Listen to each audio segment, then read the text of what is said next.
It's the fourth day since I was hospitalized after a car accident.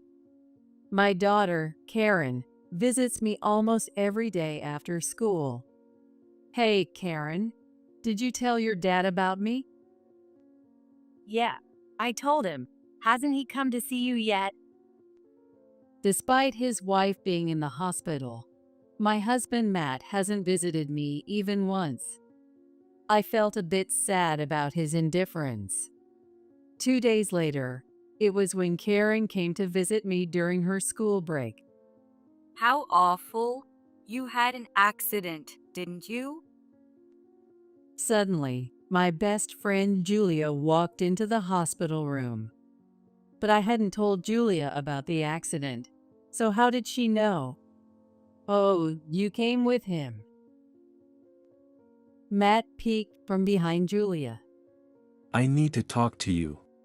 Without any concern for my well-being, Matt continued with his own story. I'm marrying Julia. So, let's get divorced.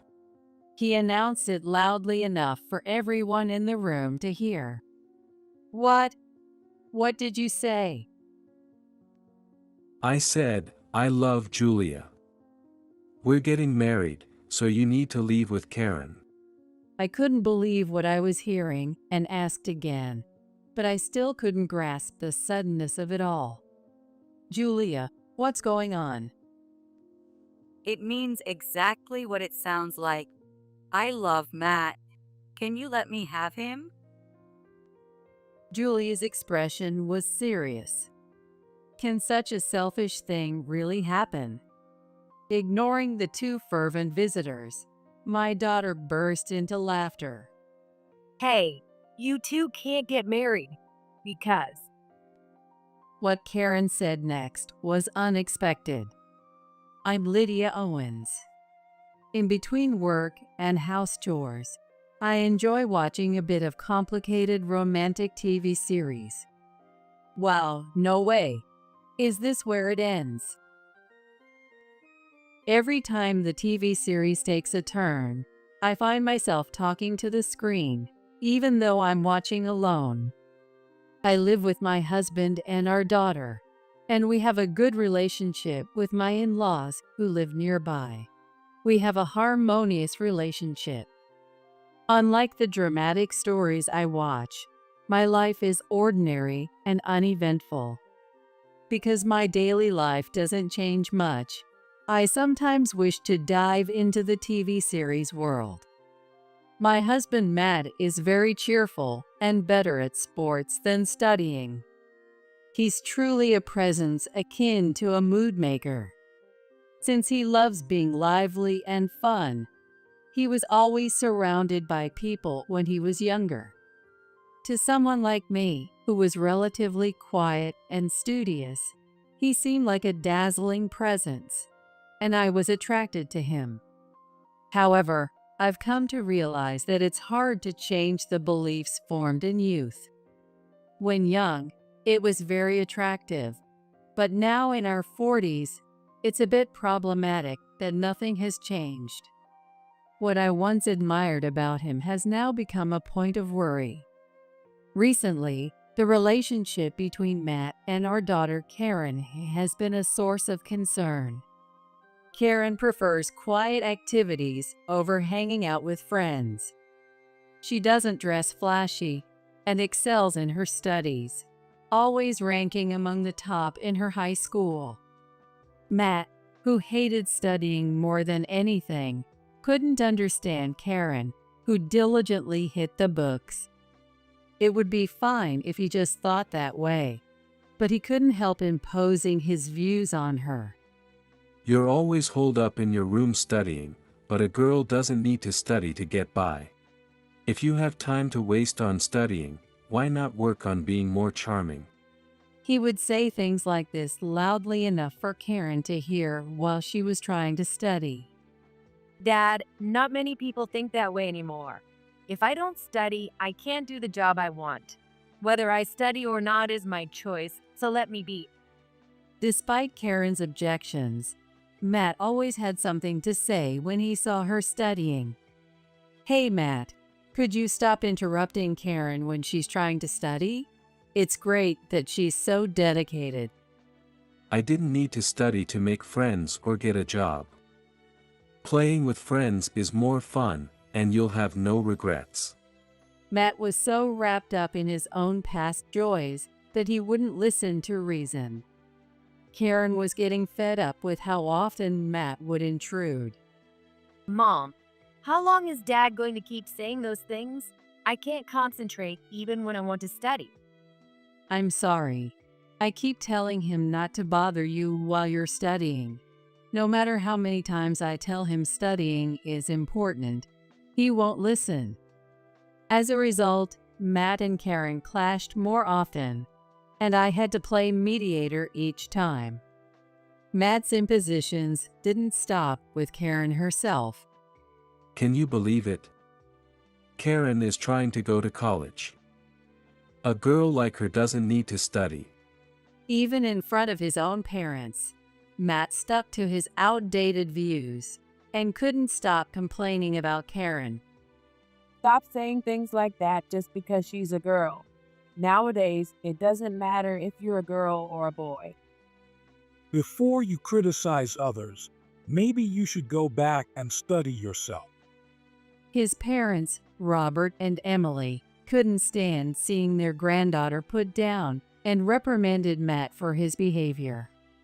When even his parents criticized his views, Matt would sulk. Why is everyone against me? On the days when Robert and Emily scolded him, his complaints would worsen, and he'd stop talking to Karen and me for a while. One day, on my way back from shopping, something happened. Hey, is that you, Lydia? It's been so long. Do you remember me? Julia, do you live around here now? The person who called out to me was my best friend, Julia, who had moved out of state after middle school graduation. Julia was always knowledgeable about fashion, makeup, and nails, and I secretly admired her. She was the complete opposite of me, who could only study, but we somehow got along and spent a lot of time together. In exchange for teaching me about fashion, I often helped Julia, who struggled with schoolwork, study for tests. After she moved, we kept in touch through letters for a while, but as we both got busier with friends, the letters became less frequent. We had become quite distant, so it was a really long-awaited reunion. So, I got married and had a kid over there, but a lot happened, and now I'm back here. Oh, I see. That must have been tough. Yeah, my husband cheated on me. Oh, by the way, can I come over to your place sometime? I'd love to catch up. Of course, come over. I'd love to chat. And so Julia and I reconnected, and our families started to interact. Matt and Julia, having similar personalities, got along well and quickly became close. Whenever Julia visited, they would have lively conversations, as if they had always been friends. Julia's daughter was around the same age as Karen, and, like Julia, was very fashion conscious. Every time Julia and her daughter came over, Karen would try to be friendly, but they didn't seem to get along well. She told me, "It's unbelievable that you're not into fashion or dating." And she said my face and clothes are plain. She's a bit younger than me, but she makes me feel looked down on. Karen seemed frustrated and would quietly vent to me after they left. Everyone's different, so it doesn't matter what you do. Don't worry about it. I think you're great just the way you are. I tried to comfort her, but Julia's daughter kept bothering Karen every time they met. A while after reconnecting with Julia, the distance between Matt and Julia had noticeably shortened. Julia's daughter was very attached to Matt, and Matt seemed to enjoy it too. Julia's having trouble with a light not working in her house. I'll go check it out this weekend. It must be tough for her as a single mom. I should help her out whenever I can. Matt, feeling sorry for her single-parent situation, started going over to Julia's house to help out more often. Julia didn't show any hesitation in accepting his help. Really, Matt can do anything, and he's so reliable and quick. I'll keep asking for his help. Julia praised and flattered Matt right in front of me. Matt, enjoying the attention, wasn't entirely displeased. As a result, Matt started mentioning Julia more often and became more engrossed in her. Julia, who used to come over frequently, started visiting less often, while Matt began spending more time away from home. Dad, don't you think you're going over to Julia's too much lately? Does she really need that much help? I don't think Julia is completely helpless. Single mothers have a lot on their plate. If I don't help her, who will? Both Karen and I were growing increasingly frustrated with Matt, who seemed more concerned with Julia's household than our own. I subtly mentioned our dissatisfaction to Matt, but he didn't change his behavior at all. When he went to Julia's house 3 days in a row, Karen and I couldn't just let it slide. Can you focus a bit more on our family? Julia is just a friend after all. Dad, I really don't understand what you're thinking. Matt sighed and said, I wish Julia and her daughter were my real family instead of being stuck with such dull people. I never expected to hear such words. I was too stunned to respond. My love for Matt started to fade away. After this incident, our home life grew colder. Conversations between Matt and me became minimal, just the bare necessities. Matt and Karen seemed more distant than ever. It was inevitable. As long as we could live comfortably, that was enough. With that thought, I went out shopping. When I finished and was riding my bike home, there was a sudden loud impact and the sound of brakes. When I came to, I was lying on the ground. There was a lot of commotion around me. I opened my eyes slowly, trying to understand what had happened. My bike was thrown far away, and my groceries were scattered. Oh, I was in an accident. Right after that thought, pain shot through my entire body. I could hear the ambulance sirens in the distance. Enduring the pain, I waited for the ambulance to get closer. Even during the ride to the hospital, the pain made me drift in and out of consciousness. By the time the treatment was finished and I was in my hospital room, Karen had rushed over. Mom, are you okay? Oh, Karen, I'm sorry for worrying you. They said I'll have to stay here for a while. I had broken my right leg in the accident. I'm just glad you're alive. I was so worried. I hope you get well soon. I felt bad for making Karen worry. I didn't remember much about the accident, but I was truly grateful to be alive. For now, I'll focus on getting better quickly. And so my hospital stay began. On the 4th day of my hospitalization, Karen visited me almost every day after school. However, Matt hadn't come even once. I think he knows I was in an accident and that I'm in the hospital with a broken leg. Maybe Karen didn't tell him because she didn't want to talk to him. Hey, Karen, did you tell your dad about me? Yeah, I told him. Hasn't he come to see you yet? No, not even once. But it's okay if you told him. The hospital should have contacted him too. Dad should at least visit you. We barely talked at home, but still, as his wife in the hospital, he should at least visit. I felt a bit sad about Matt's indifference. 2 days later, when Karen was visiting me during her school break, Lydia, how awful. You had an accident, didn't you? for some reason, Julia, who shouldn't have known, walked into the hospital room. While I was wondering how she knew, Matt quietly appeared behind her. So he finally came to visit, but with Julia. He must be using my hospitalization as an excuse to spend all his time with her. I didn't expect any concern from him, but I didn't think he'd bring Julia along. Oh, Julia, you came together. Then, Matt, who had been silent, spoke up. Lydia, I need to talk to you. Without any concern for me, Matt continued. I'm going to marry Julia. So, let's get divorced. Karen and I looked at each other, puzzled. What? What did you say? I thought I misheard him, so I asked again. I said, I love Julia. We're getting married, so you need to leave with Karen.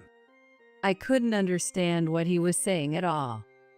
It was like a scene from one of the TV series I always watch. I realized talking to an excited Matt wouldn't get me anywhere, so I turned to Julia. Julia, what is this about? It means exactly what it sounds like. I love Matt. I need him. You two aren't close anymore, right? Can't you just let me have him? Julia's expression was serious. Can something so selfish even happen? Of all people, my husband, a true friend, wouldn't do this. You're the only one who thinks you're friends. What? What do you mean? Right, Julia? After Matt called out, Julia began to speak. Lydia, you've always been plain. You never matched my level of style. But you were smart, so I stuck around because it was convenient. Those tests back then, you really helped me out. Julia saw me only as someone useful, and I was the only one who thought we were friends. Feeling good about belittling me, Julia continued. Matt and I get along well, and he seems happier with me. I think I'm more suited for him. With a smirk, Julia whispered in my ear. And besides, he doesn't seem to have any money problems, you know. Julia was dazzled by Matt's good salary, pretending to be in need to start an affair with him. She planned to kick Karen and me out and take my place. Matt, completely taken in by her, genuinely fell for Julia. Now that I was conveniently hospitalized, they wanted to finalize the divorce while I was unable to act. Their reckless behavior made me want to sigh. I never imagined something like this would happen to me, like a scene from a TV series. Matt and Julia waited triumphantly for my surrender, while I was troubled by the two excited individuals. Karen, who had been silent until now, started laughing. Hey, you two can't get married. Dad, don't you know? What Karen said next was unexpected. Julia, you're in the middle of a divorce because you cheated, and you're being asked for a hefty alimony. When we reconnected, Julia had said her husband cheated on her, but that was a complete lie. It turns out Julia was the one who cheated and was asked to leave, leading to divorce proceedings. During the divorce, she was looking for her next financial support and found the perfect target in Matt. Julia planned to get divorced once she secured Matt's promise to marry her and waited for the 6 months until they could remarry. Moreover, she planned to control the household finances after remarrying to cover the alimony for her husband and her affair partner's wife with Matt's money. That's not true. I really love Matt. Julia shouted. Still, Karen continued unfazed. Well, Julia's daughter told me everything. She talked about a lot of things. Well, in the end, my mom and I were mocked as if we were disposable. Karen had somehow sensed the relationship between Matt and Julia. Predicting it would come to this, she used Julia's daughter to dig up any dirt she could. Julia's daughter looked down on Karen, so when Karen mentioned the potential divorce between Matt and me, she spilled all the family secrets to assert her superiority. Thanks to this, Karen learned about Julia's plan and was ready for trying to make it a trump card for when the time came. Her ability to calmly assess situations and gather information might be due to my consistent efforts in her education. All the divorce and legal knowledge I shared from the TV series I watched seemed to have paid off. Even though she's still in high school, I'm amazed at my daughter's insight and initiative. Julia, realizing her plan had been exposed, frantically called her daughter. What the hell did you blab about? Because of you, my plan is ruined. I'm left with nothing. I finally found a good cash cow. Julia started arguing with her daughter over the phone. Hearing this, Matt finally realized he had been seduced for his money. Ha! He was so stunned by the sudden turn of events that he couldn't speak. It turned out Julia had targeted Matt because she thought he was rich, assuming he was the president of a company. In reality, Matt just worked at his in-laws' company, but he had acted like he was in charge to impress Julia. Matt's usual jovial and boastful nature had backfired, and all I could do was chuckle at the absurdity. Knowing Julia's entire plan and intentions, Matt panicked. I'm sorry, Lydia.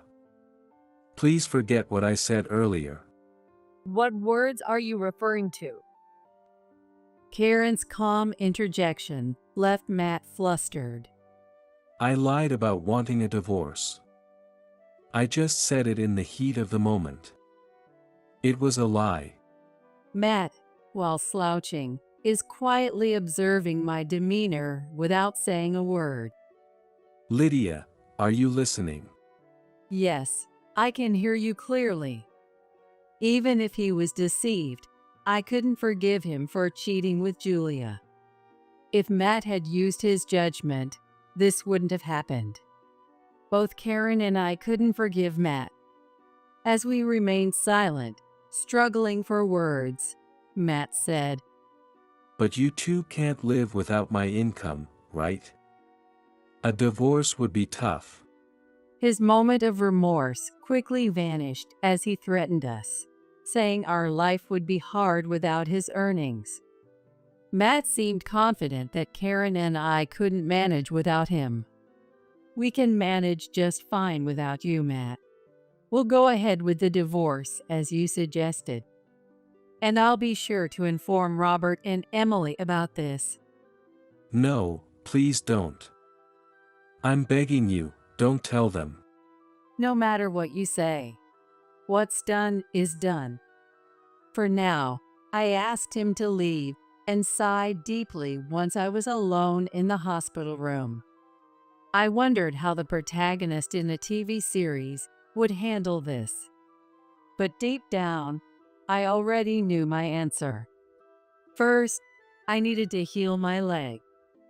A few days after that chaotic scene, I was discharged from the hospital. Thanks to rehab, I got quite good at using crutches. Even at home, I used crutches to get around, but I could manage daily life slowly but surely. Even after I was discharged, Matt kept begging me to take back the divorce. I remained silent, and Karen would blame him whenever she saw him. Matt seemed to feel increasingly uncomfortable at home and started living in a hotel. A few days later, Robert and Emily came to visit after hearing about my discharge. Lydia, it must have been tough. Are you okay? I brought these to help out a bit. Emily said, bringing pre-cooked frozen meals and showing her concern.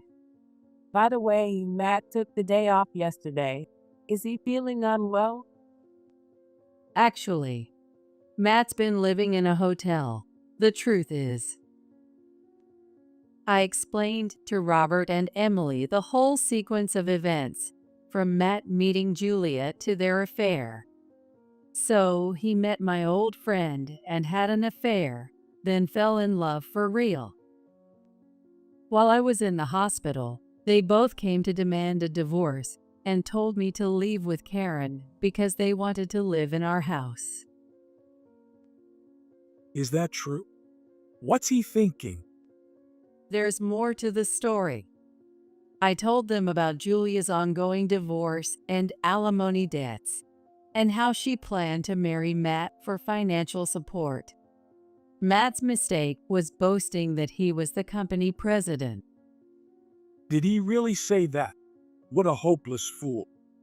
But trying to abandon Lydia and Karen is something I can't forgive.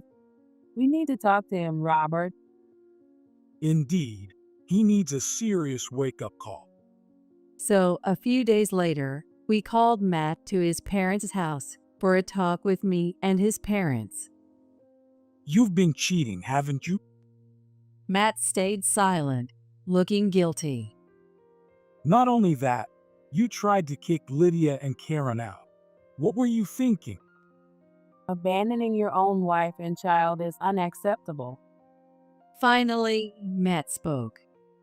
No, you don't understand. I was just tricked. He tried to play the victim, claiming Julia manipulated him into seeking a divorce. If I had known she was after my money from the start, I never would have done this. It's Lydia's fault for reconnecting with her.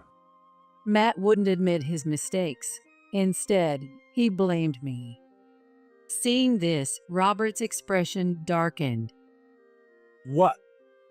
Are you saying it's not your fault? You still cheated. And you lied about being the president of the company? I was planning to have you take over, but I can't trust you now. You're fired. Robert's anger was palpable as he finally disowned Matt. Matt, you really let us down. Meanwhile, Emily seemed exasperated by her son's actions and lack of remorse. I'm sorry. No, my decision stands. You should be apologizing to Lydia. Lydia, I'm really sorry. Please give me another chance. Seeing Matt disowned by his parents, I felt a pang of pity. If I abandoned him too, he'd be completely alone, and my heart wavered. As I hesitated to respond, Emily spoke to me. Lydia, don't worry about Matt. Do whatever you feel is best. We're on your and Karen's side. Emily's words solidified my resolve. Let's get divorced. There's no going back. Please. Can't you reconsider? No, I've made up my mind. I'll be expecting alimony and child support. How did it come to this? And so we decided to get divorced. A few days later, Julia called. Hey, my husband found out about everything. Now I have even more money to pay. This is unbelievable. In the midst of her own divorce proceedings, Julia's husband found out about her affair with Matt, raising her alimony. Not only that, but Julia's husband also demanded alimony from Matt. As a result, Matt lost most of his assets to alimony and child support. The scandal involving Matt and Julia quickly spread through our small town, making it difficult for Julia to stay. She soon moved to a nearby town, but struggled to make a living on her own. Having relied on her husband and affair partners, she found it tough to live on her own income. Meanwhile, Matt started a new life alone and found a job in another town. Having often slacked off and taken advantage of the family business, he now faced a harsh reality.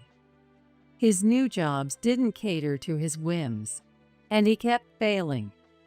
Matt, struggling with both work and personal life, turned to gambling, becoming increasingly addicted. His gambling addiction became extreme. Despite having to pay alimony and child support, he borrowed money to continue gambling. A while after the divorce, Matt called me. Sorry. I might not be able to make this month's payment. I don't have enough money, Matt said in a weak voice. I felt sorry for him, but couldn't find a way to help, struggling to find the right words. I heard that he had also called his parents recently. Dad, can you lend me some money? Just a little. I'm really in trouble. Unable to manage his growing debt, Matt sought help from me and his parents. However, not only I, but also his parents refused to help, leaving Matt at a loss. I hoped he would escape from gambling and gradually repay his debts. Hoping there was still some diligence left in Matt, I spent my days occasionally hearing news about him through the grapevine. Karen and I continued to receive support and maintain a good relationship with Matt's parents, even after the divorce. Perhaps his parents felt guilty about Matt's shortcomings. However, their kind nature allowed me to lean on their support and find comfort. Karen continued to excel in her studies and successfully got into the university she aimed for. Thanks to my income and support from Matt's parents, Karen is enjoying a fulfilling college life. With the warm support from me and Matt's parents, Karen seems set to pursue her dream of becoming a researcher. I never expected you to become so successful. You really are my daughter. I'm so proud of you. When I was 12 years old, my mother, who had a sick younger sister, vanished without a trace. We had no contact and I didn't even know where she was, but one day, after I became an adult, she suddenly showed up at my workplace. It seems she had accidentally found out that I graduated at the top of my class from medical school. And now, she came back to use me, after abandoning me once. What now, after all this time, on her own terms? The sight of my mother trying to cozy up to me now that I'm well known was revolting, and I even felt nauseated. The reason I wanted to become a doctor was to reduce the number of people suffering from illnesses like my sister. Not to gain my mother's approval. Please go back. You are no longer someone who has nothing to do with me. I firmly declined, and my mother seemed taken aback by my resolute attitude. While I didn't want anything to do with my mother, I was worried about my sister and wondered if there was any way I could examine her.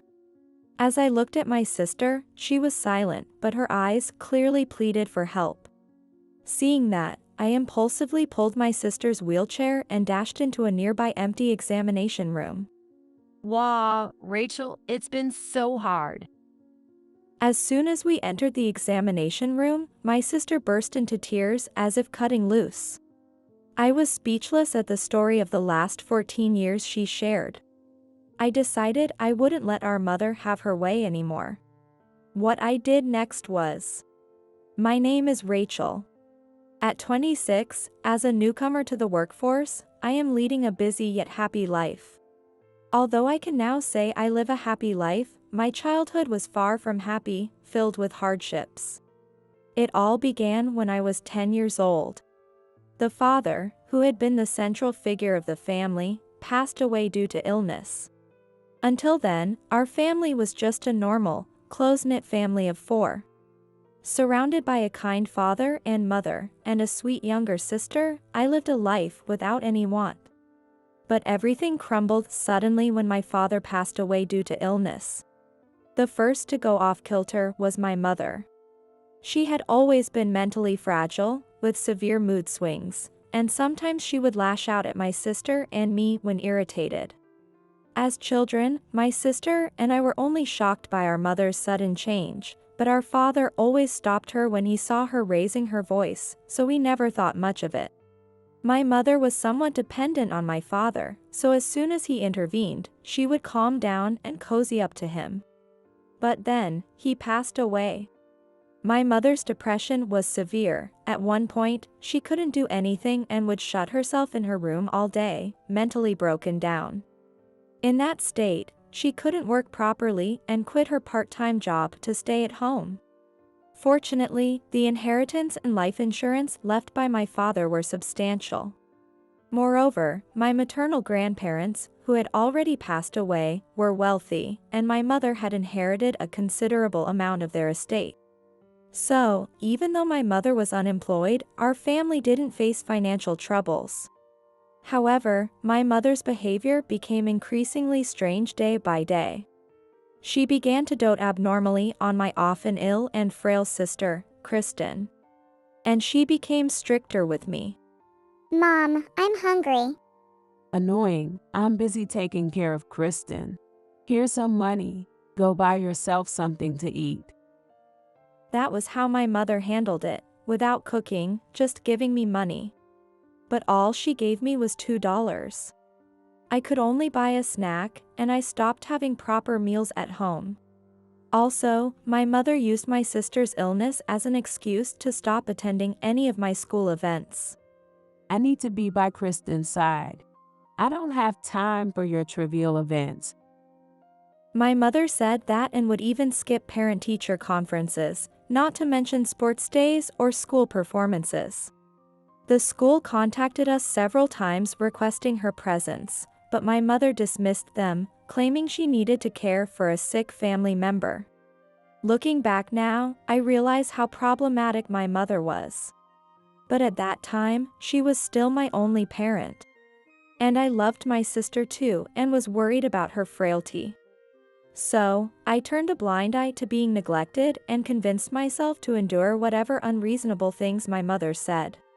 I probably should have asked for help, but my maternal grandparents were both deceased, and my paternal grandmother, though still alive, was elderly and in a care facility.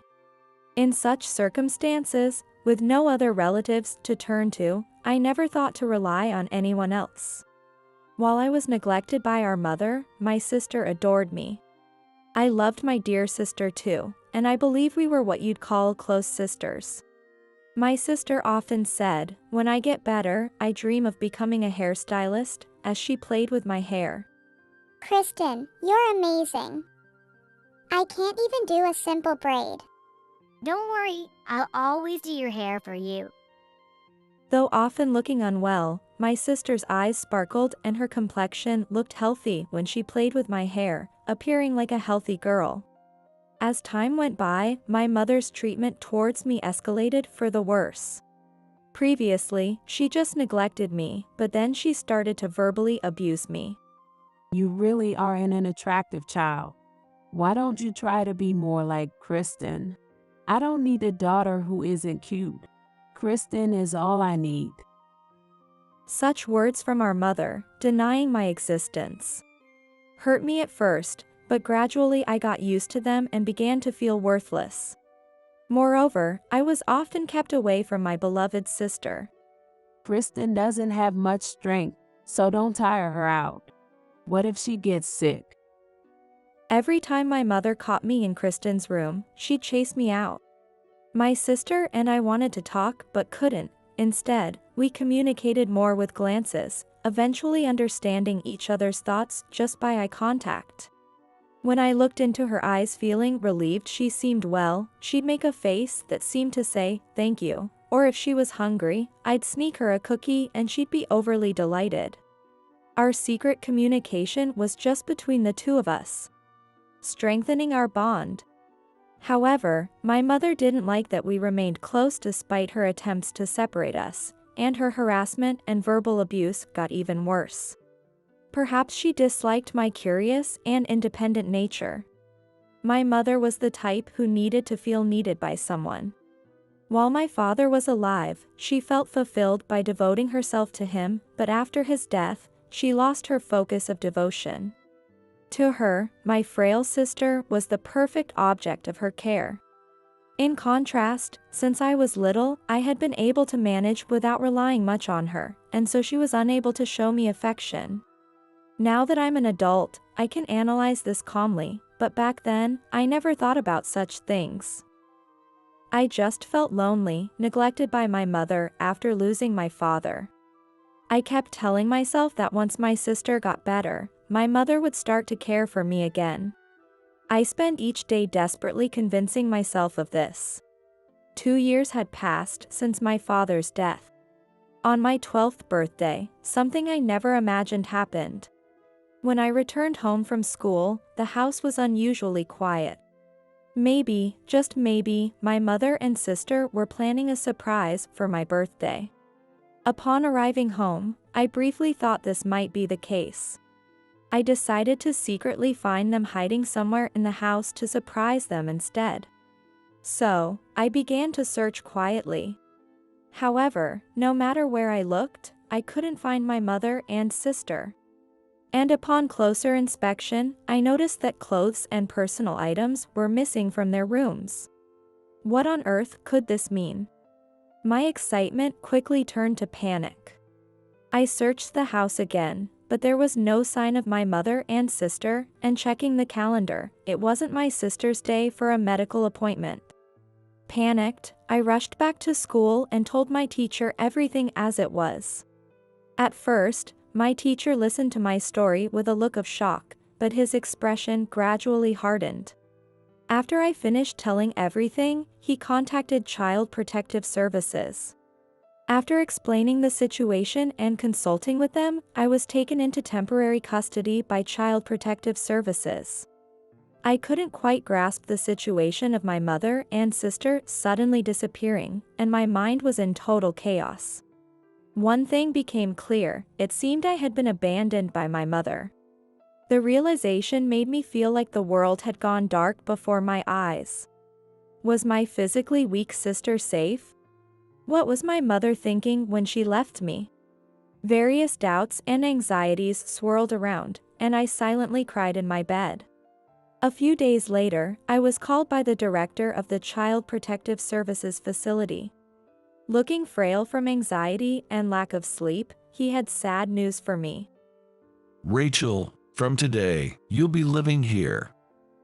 Those words confirmed that my mother had abandoned me. I had somewhat prepared myself during the days she hadn't returned, but the sadness still overwhelmed me and couldn't be stopped. Why? Why did you leave me, Mom?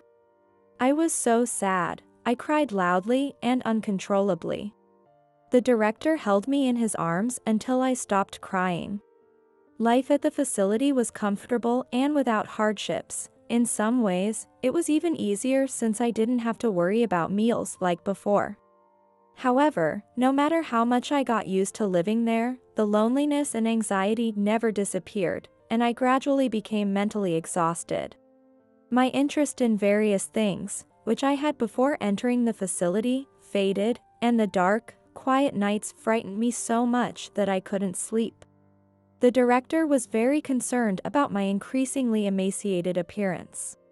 He would talk to me and stay by my side to distract me, and even presented quizzes to entertain me. Talking with him was fun and took my mind off things, but when I was alone, I fell into brooding thoughts and spent many sleepless nights. Then one day, a turning point came. The director handed me a piece of paper with a smile. You have a brilliant mind. You can be anything you want to be. You should see and listen to a variety of things. What he handed me were the results of an IQ test I had taken earlier, which he had mentioned was just a quiz. Apparently, my IQ was higher than most people, and I was in the top few percent. Seeing the director more excited and happier than me opened my eyes. Because of being neglected and verbally abused by my mother, I had thought I was worthless. But the director praised me. That alone made me incredibly happy. Later on, I met a couple who wanted to become my foster parents. Wanting to take in someone else's child, I wondered if they were up to something. At first, although I didn't say it out loud, I was wary of them. But after several meetings, my wariness faded. They were genuinely good people and treated me like their real parent would. With gratitude, I eventually began to call them mom and dad. Years passed, and by my sophomore year in high school, my foster parents asked if I would become their child, and I joyfully agreed. Thus, we completed the adoption process and officially became a family. My time with my adoptive parents was filled with happiness. However, a few months after we became a family, my adoptive father suddenly fell ill. Fortunately, he was rushed to the hospital and the surgery was successful. But he had to stay in bed for a while, and my adoptive mother often looked worried. Seeing my adoptive parents like this reminded me of when my biological father died from an illness. My father gradually losing his vitality. My mother crying out in sorrow. And my sister, always frail, with a fleeting smile. I wanted to reduce the number of people saddened by illness, even if just by one. With that strong desire, I decided to pursue a career in medicine. I studied hard and was admitted to a prestigious university's medical school. Being naturally good at studying, I was able to enroll as a scholarship student.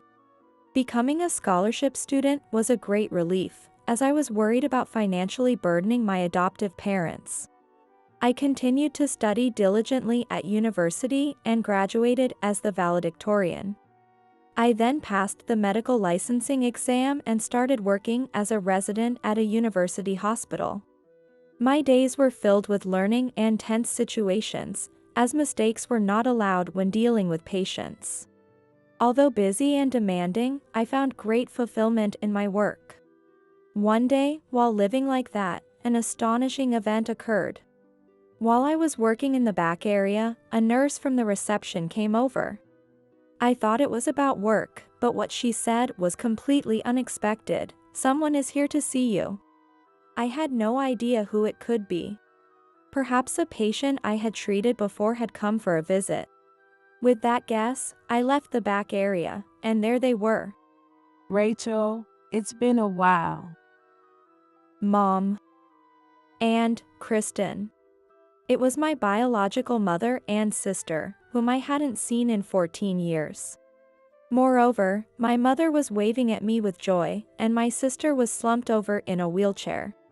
I was shocked and confused by this sudden encounter. What on earth was going on for her to come see me now of all times? I had a bad feeling about it, and it seemed it wasn't going to be just a brief chat.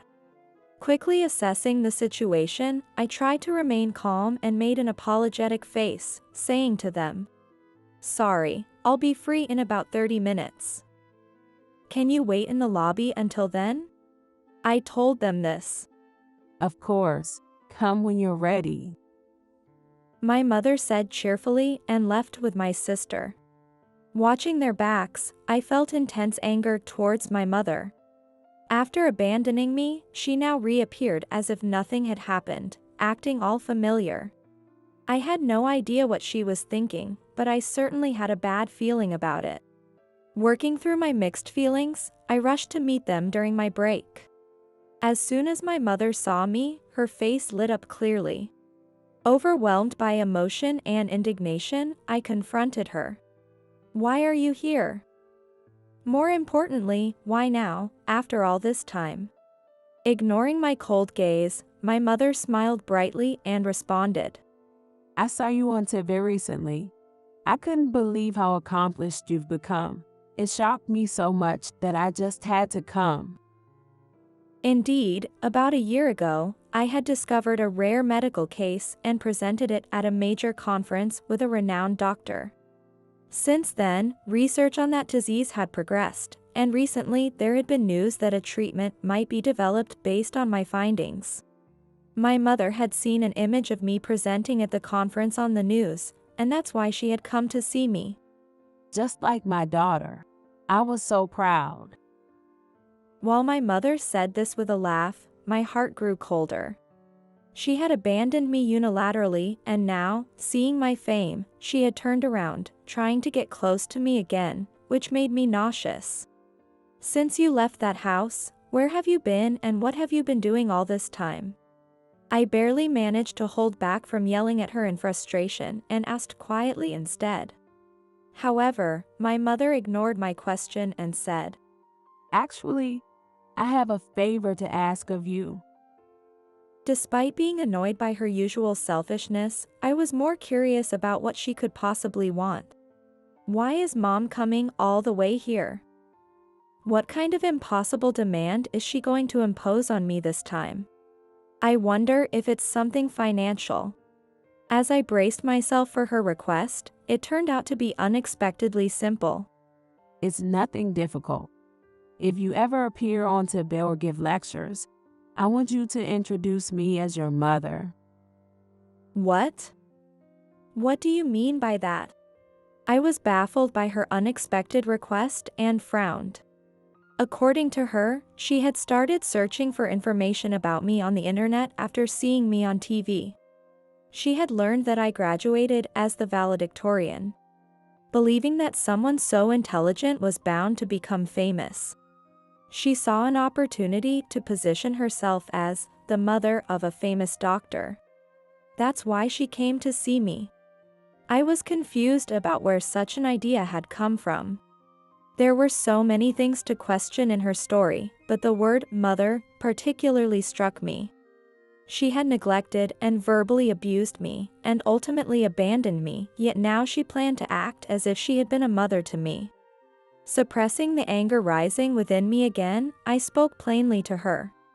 I have adoptive parents who took me in and gave me all their love. They have been my true parents. You, who barely took care of me and abandoned me, I cannot see you as my mother.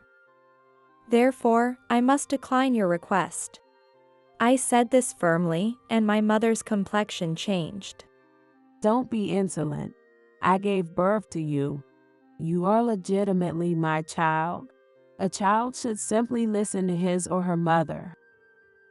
Her face, which had been gentle moments ago, contorted into an ugly sneer as she yelled.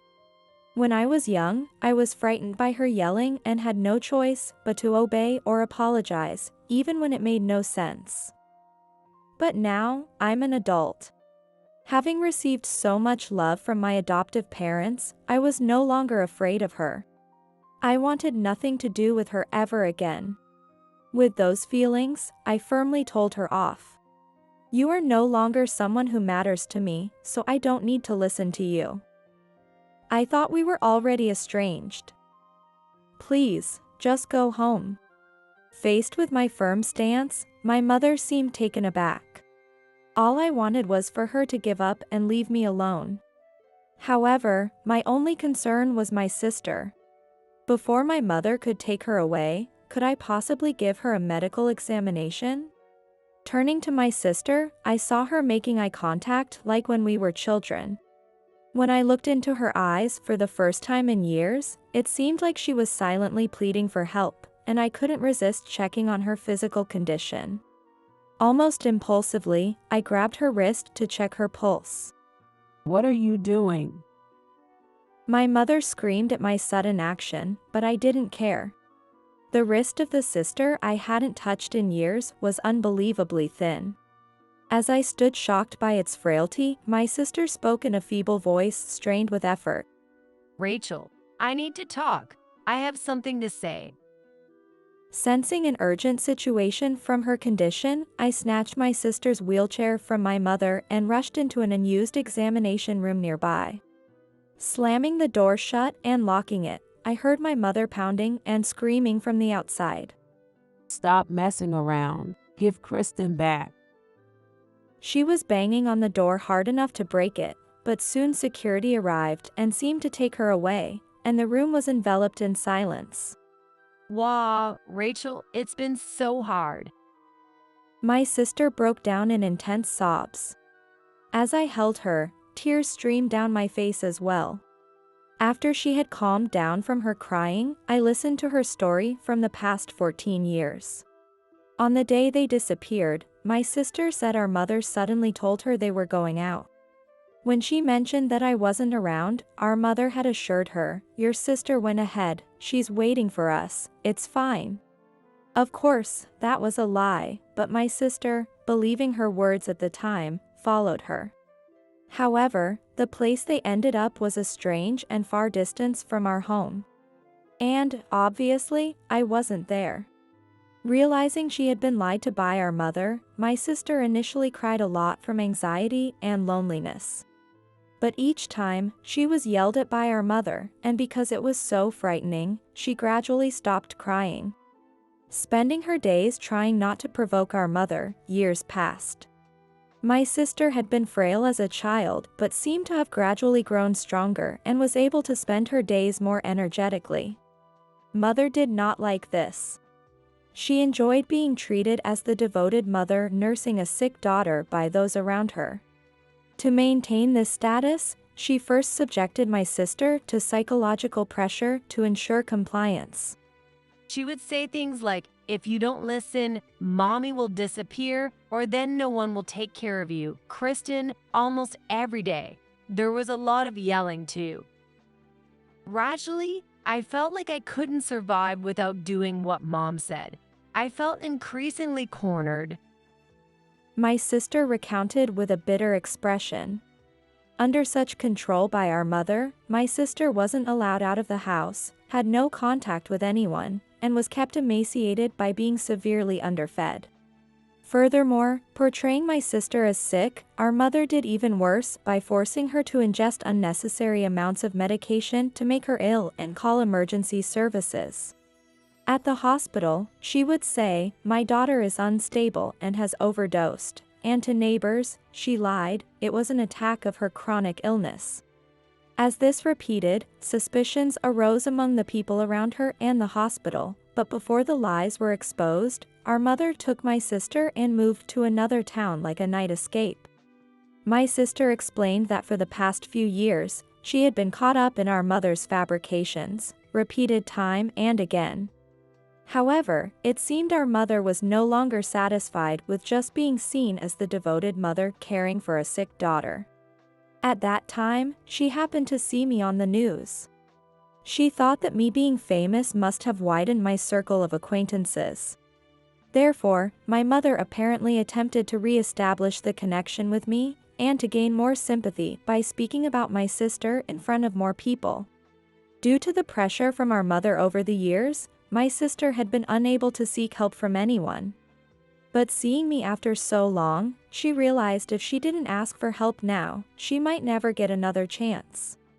So, she gathered the courage to reach out to me. While recounting her fears from those times, she sometimes trembled and eventually finished talking. I embraced her again. "Thank you for telling me. From here on out, leave it to me." After calming her by stroking her head, I took out my smartphone and called the police. Leaving my sister there for a moment, I went to find our mother, who was likely restrained by security nearby. I found my mother and the security guard in a nearby lounge area, explained the situation to the guard, and asked him to keep her restrained until the police arrived. Then, turning back to my mother.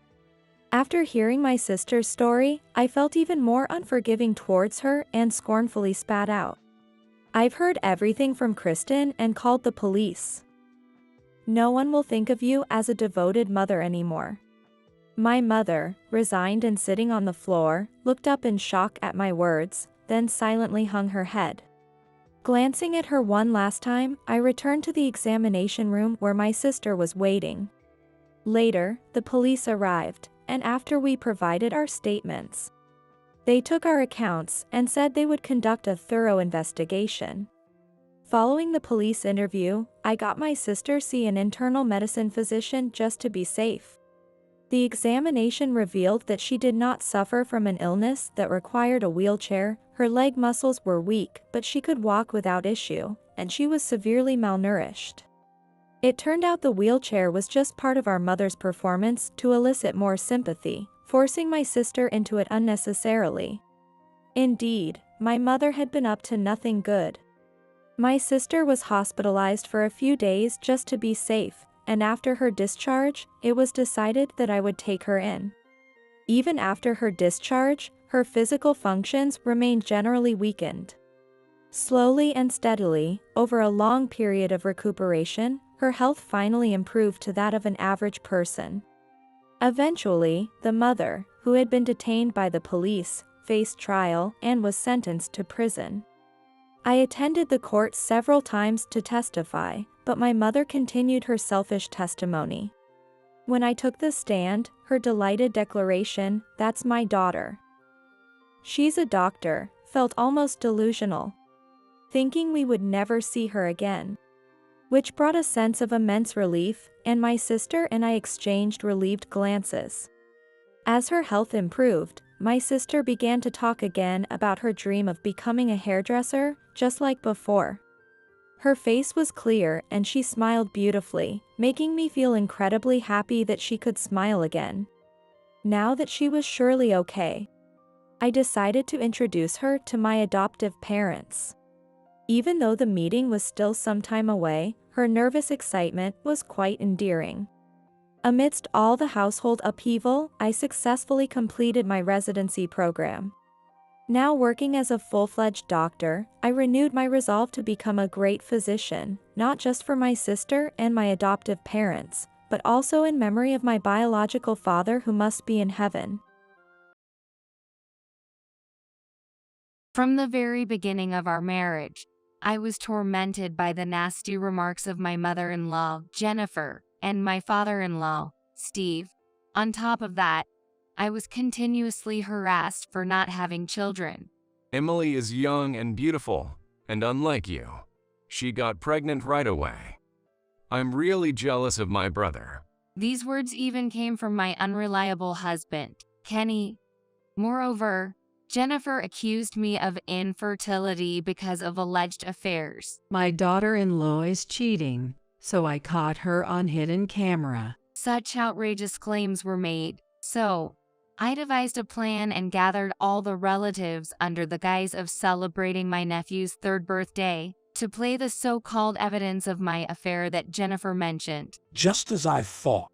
Words slipped out of Emily, Kenny, and Steve, accompanied by expressions of despair. My name is Mary Smith, 34 years old. I work in the international division of a mid-sized trading company. I live with my husband, Kenny, who is the same age and works for a steel company, and my in-laws. We don't have any children yet. I met my husband at a community mixer I attended at the invitation of a friend. I was in my 4th year of working, just starting to find my job interesting and wasn't really thinking about marriage.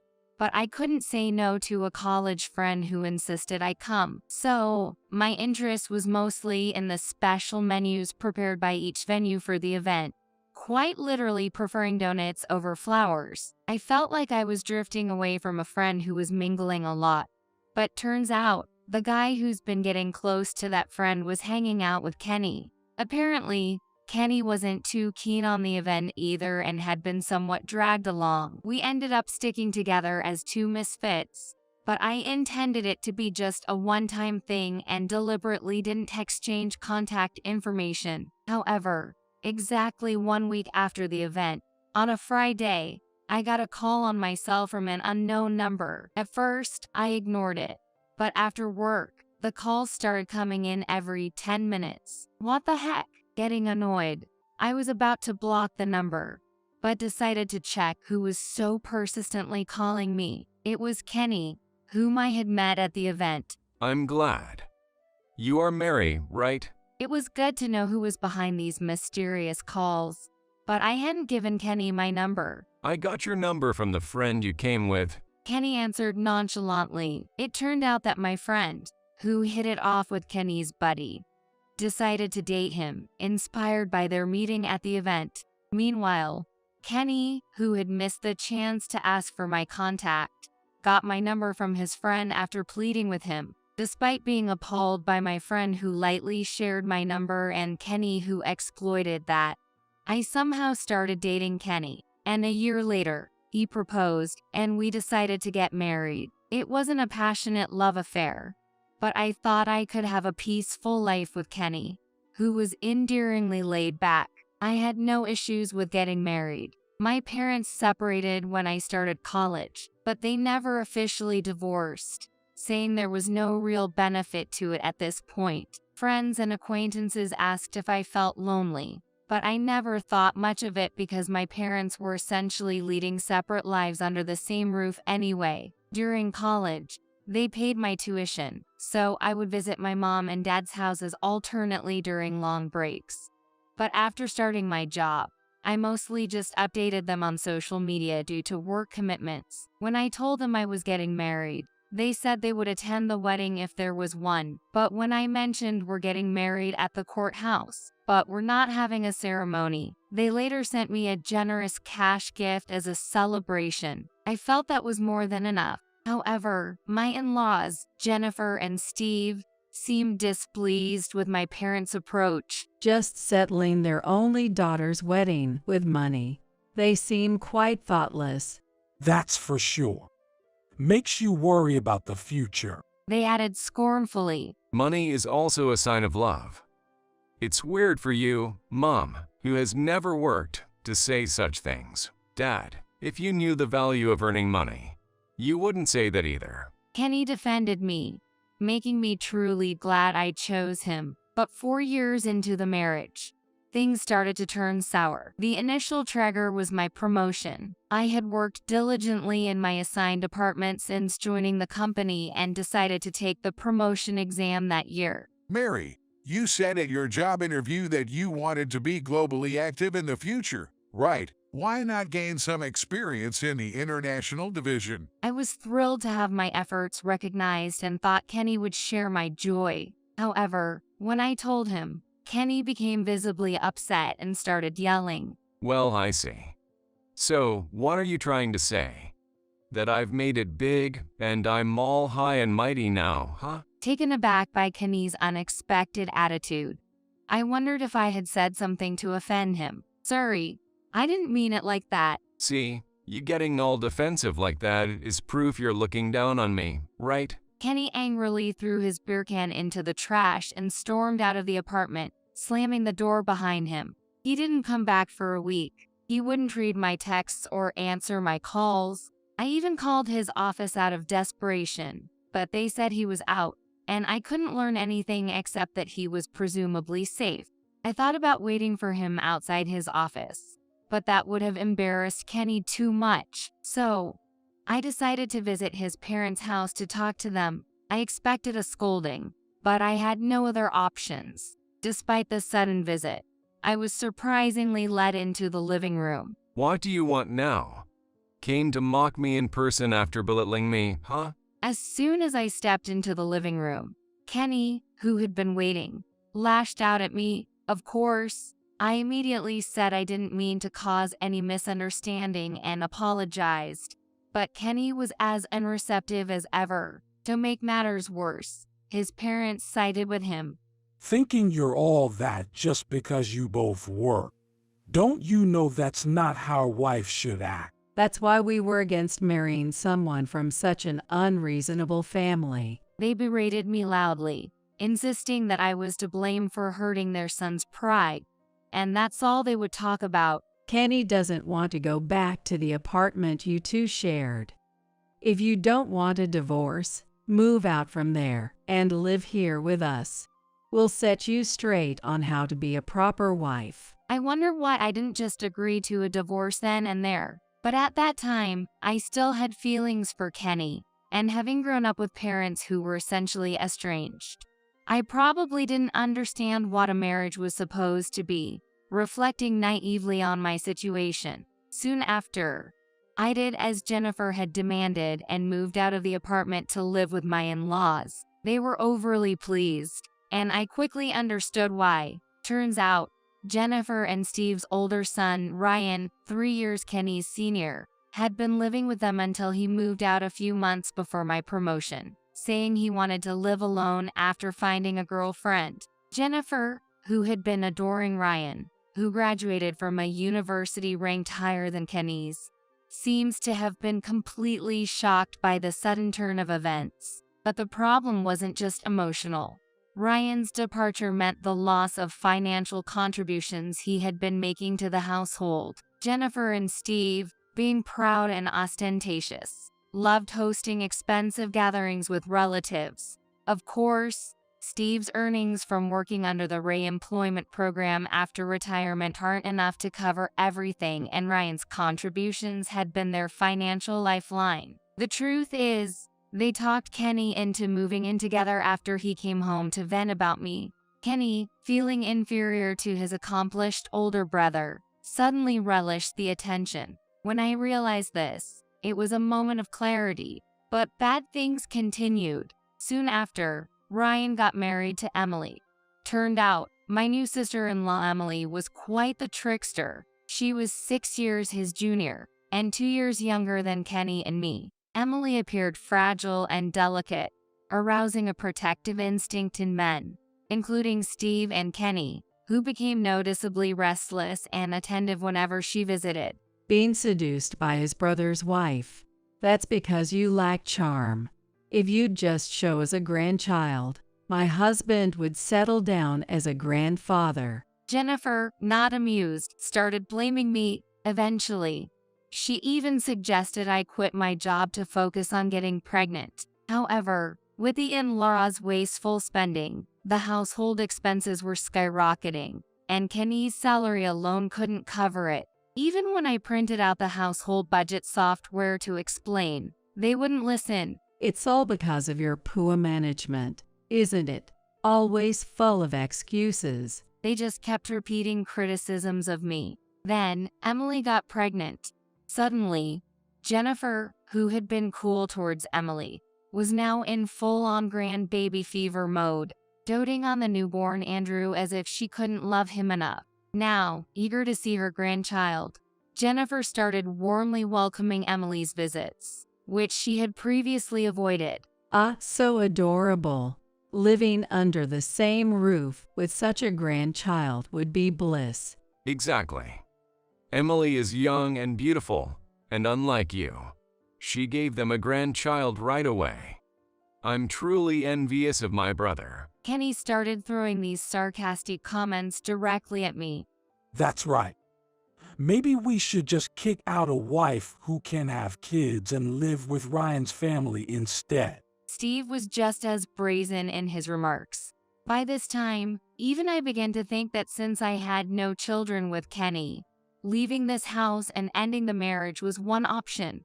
Then, Emily's second pregnancy came to light. Jennifer's grandbaby fever became even more intense, and her treatment of me grew increasingly harsh. Isn't it because you're cheating that you can't have kids? Just worried we'll mix up, whether it's Kenny's or your lover's child. Such absurd accusations started flying out of nowhere. I was so appalled I ignored her. But one evening at dinner, I noticed Jennifer smirking at me. Confused, I asked what was going on. You were cheating after all. Just as I suspected. Steve and Kenny asked what she meant. I caught the affair on hidden camera. Hired a pro, so it's all perfect. She announced this triumphantly, bursting into loud laughter. Steve and Kenny were momentarily stunned. If that's true, then it's divorce. Sure thing. Gotta make sure she gets her alimony paid up proper, they said, smirking as much as Jennifer. I told Jennifer clearly. Understood. Then I'll take the opportunity at Andrew's upcoming 3rd birthday celebration next week to explain the situation to all the relatives. The celebration, arranged by the flamboyant Jennifer, turned out to be a lavish event at a rented hotel banquet hall. The relatives, half tired of Jennifer's bragging, seemed to enjoy the food and drinks. As the party neared its end, I took the microphone and stood at the podium. The relatives looked on, wondering what was happening. "Excuse me for interrupting your conversation, but I have something brief to report to everyone gathered here today," while the rest of them murmured in confusion. My in-laws and Kenny, thinking I was about to admit fault and discuss divorce, were grinning away just like last time. Ryan's family, who are the guests of honor today, are no different. I signaled to the staff, and a screen was lowered behind me. As the projector was brought in and the lights dimmed, everyone's attention turned to the screen, and a video began to play. The video started with footage of a suspicious-looking hotel street, zooming in on the entrance of one hotel, causing Kenny, Steve, and Emily's faces to pale as expected. But Jennifer, oblivious, looked around, wondering what was about to unfold. In the next moment, as the camera captured a clear image, a collective gasp of what escaped from the relatives. It made sense. The screen unmistakably showed Emily and Steve coming out of the hotel, hugging each other. The room fell silent as the image continued, zooming in on Emily and Steve sharing a prolonged, passionate hug before catching a taxi. Then the scene switched back to the same hotel entrance. But this time it was Kenny, not Steve, walking out hand in hand with Emily. Kenny, Steve, and Emily were frozen, muttering, "I knew it." The room erupted again. I paused to play back, turned the lights back on, and began to speak into the microphone. "The announcement I have to make is straightforward. As you've just seen, my husband Kenny and Steve have been having affairs with Emily, Ryan's wife. The evidence, as Jennifer had requested, is thoroughly documented by the investigative agency." As I held up a thick file of documents, murmurs filled the room again. Waiting for the noise to subside, I revealed that the investigation Jennifer initiated was not to catch Steve, Kenny, and Emily's infidelity, but to find evidence of my supposed cheating and kick me out. Probably fed up with me, Kenny must have filled her with nonsense. I find it odd that she took it seriously. As I said this with a light laugh, the relatives looked at Kenny and Jennifer with disdain. Jennifer, thinking she had proof of my cheating, triumphantly declared victory without checking the contents. But I had no clue about any affair. I then projected a photo on the screen. It was a snapshot taken at the hospital when baby Andrew was born, showing Emily holding Andrew, Ryan smiling beside her, and Kenny and I in the background, having come to celebrate being disliked by Jennifer.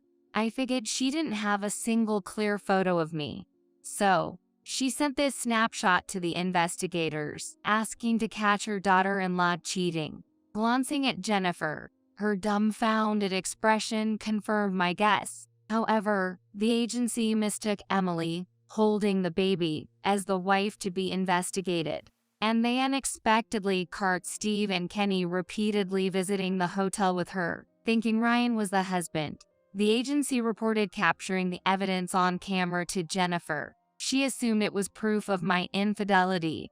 While I was initially surprised by Jennifer's sudden claim of having evidence of my affair, a thought quickly struck me. It was the name of the investigative agency on the family card statement Jennifer used. The spendthrift Jennifer had made me get a family credit card for her use when her own credit limit ran out. She often made large purchases without consulting me, so I set up to check the monthly charges through the app. The next day, I took a half-day off to visit the investigative agency I found online to explain the situation, and I formally requested an investigation. Aware of their mistake, they eagerly accepted to make amends, and quickly provided the results. With the screen removed and the lights brightened, Emily, Steve, and Kenny sat there, pale-faced.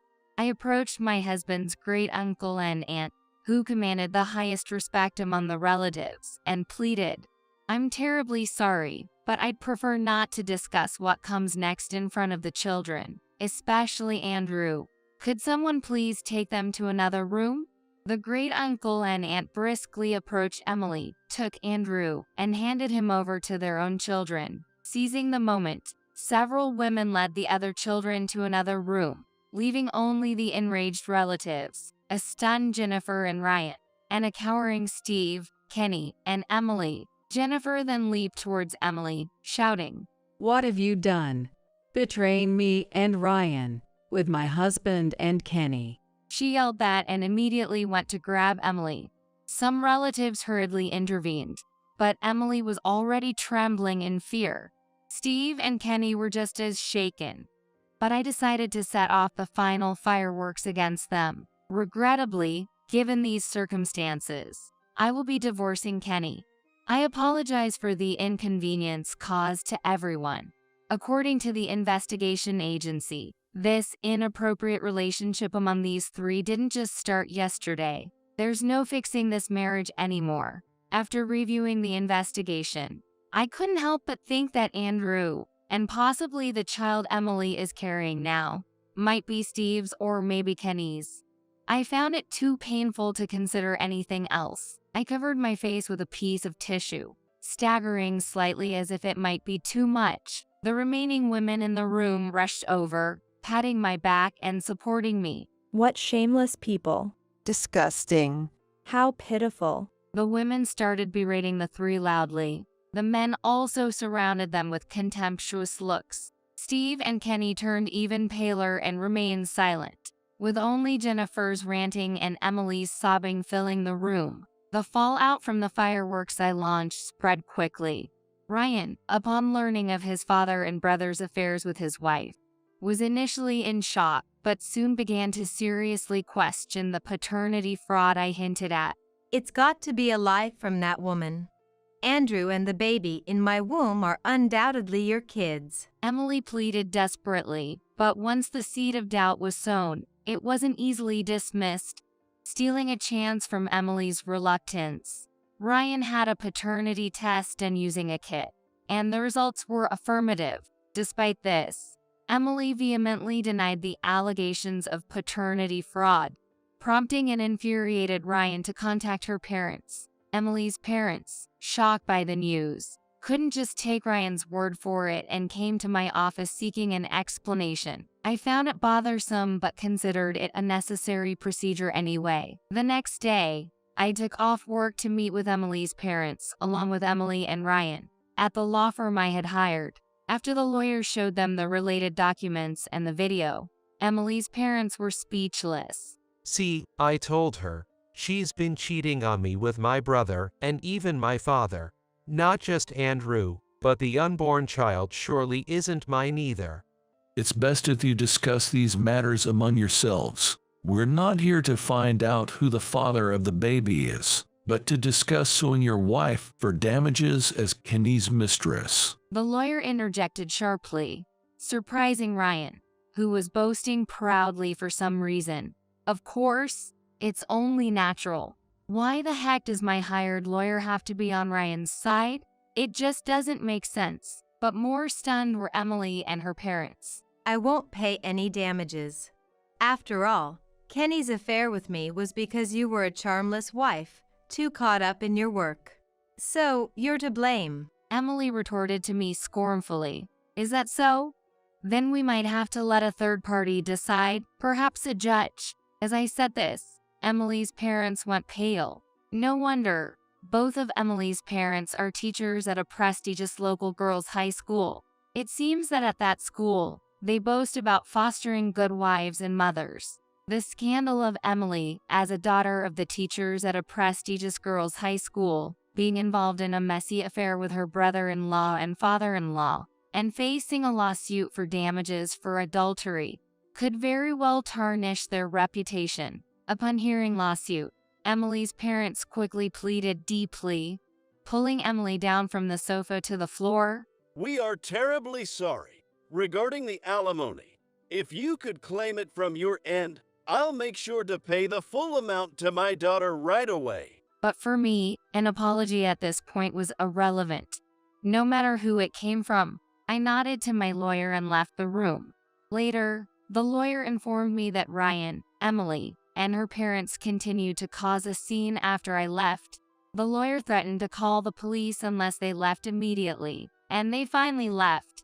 Afterward, perhaps as hush money, Emily's parents quickly transferred nearly double the damages I had claimed through the lawyer. Regardless of what happened to Ryan and Emily, it didn't concern me anymore, but I learned about the in-laws' downfall from Kenny, who had also be filed for damages and property division. According to Kenny, Ryan demanded a divorce and damages for adultery from Emily. Furthermore, Ryan refused to pay child support for Andrew and stated he would not pay any for the unborn child unless DNA tests proved he was the father, declaring he would file for denial of paternity as soon as the child was born. Despite everything settling down on my end, Emily's parents, terrified, forced her to undergo prenatal testing. Turns out, the baby's father was not Ryan but Kenny, and to make matters worse, Andrew's father was Steve. Upon learning this, Jennifer was devastated to find out her beloved grandson Andrew was actually Steve's child, leading to her mental breakdown. She rapidly aged and is now almost bedridden, with Steve providing constant care. However, Ryan claimed damages from Steve and Kenny for causing the breakdown of his marriage. If you can't pay the damages, I'm willing to offset it against your inheritance. But in that case, I won't take care of you in your old age. Let Kenny handle everything. Ryan reportedly told Steve. However, Steve, who had secretly spent most of his retirement funds on luxury items and jewelry to impress Emily, was left with almost nothing. As a result, facing offset with the inheritance, the in-laws, now disowned by Ryan, desperately clung to Kenny, but Kenny himself, facing claims from me and also being pressured by Emily, who was divorced by Ryan, was told to take full responsibility for her and the unborn child, pushing for a reunion with him. I'm sorry for everything. Please, let's start over. I love you.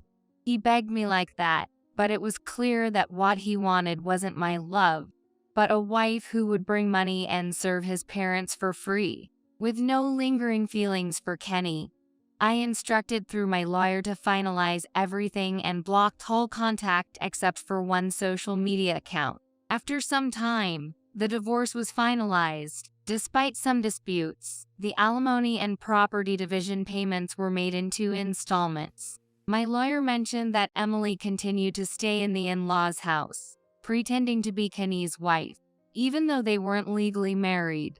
But the relatives who visited that day spread the word, leading to whispers in the neighborhood about the shameless family, forcing Emily to become a recluse.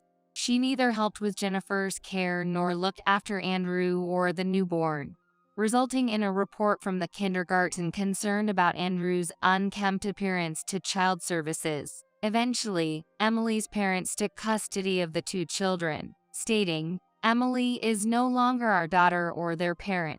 Never show your face to us again." With nowhere to turn, Emily became completely dependent on Kenny, just like her in-laws.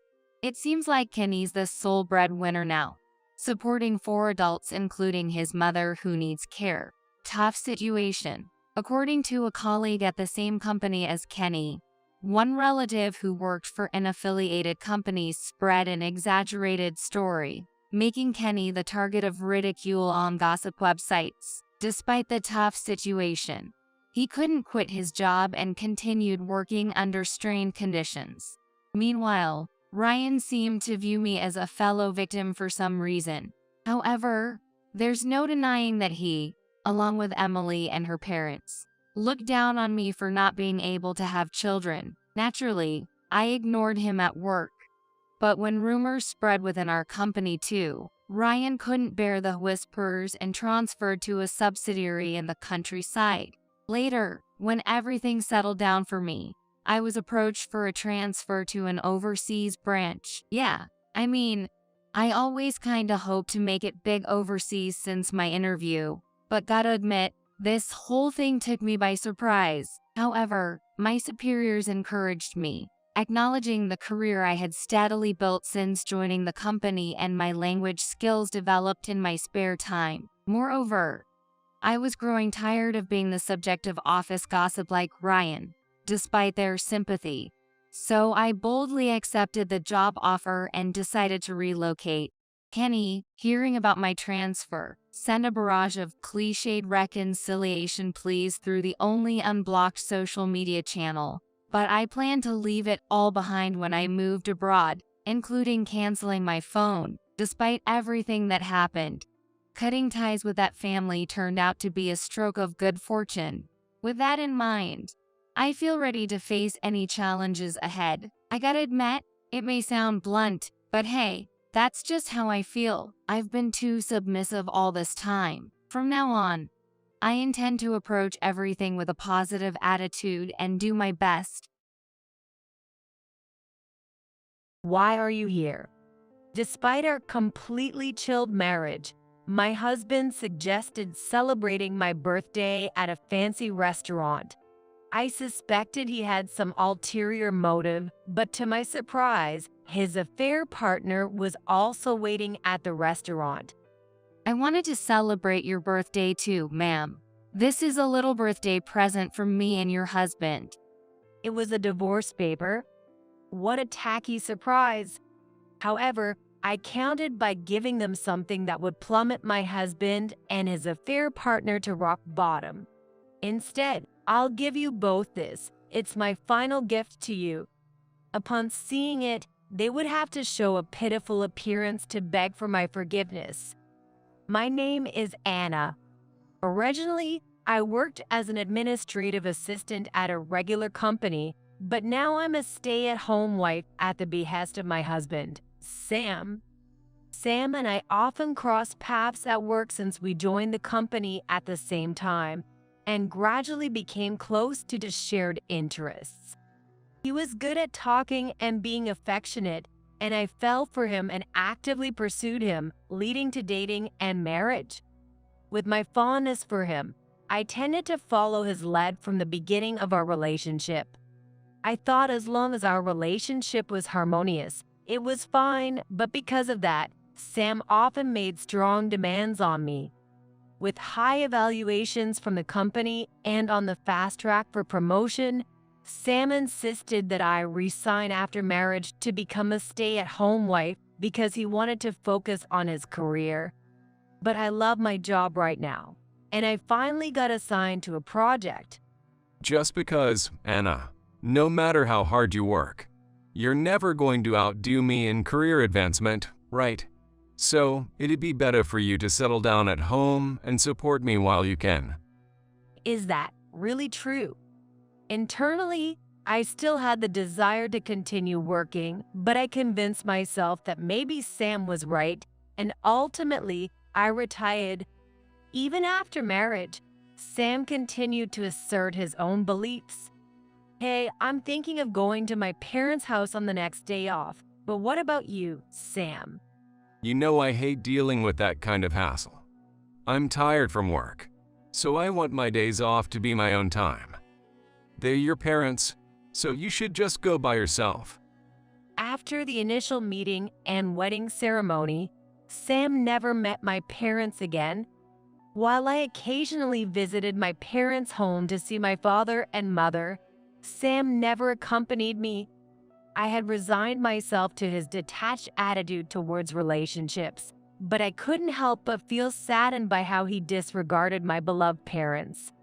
This kind of married life with Sam passed by for 10 years. Welcome home. I was just about to make your favorite dish. I greeted Sam cheerfully as he returned home from work. However, when he saw my face, he let out an annoyed sigh. Look, I've had enough of that. I'm sick of the charity act. I'm tired, so I don't need dinner tonight. I just came home to sleep, and I have an early day tomorrow, so just leave me alone. With a cold remark, Sam turned and headed straight to our bedroom, leaving me feeling miserable. Another day, and he didn't even eat. Whether it was due to his busy work schedule or not, lately Sam had been coming home late, so I tried to at least make him comfortable at home by preparing his favorite dishes every day. However, Sam usually ate dinner outside, hardly ever touching the meals I had prepared. Still, I continued to wait for him at home as a stay-at-home wife, making meals for his return. Since when did we become so distant? With tears welling in my eyes, I covered the uneaten meal once again and stored it in the refrigerator.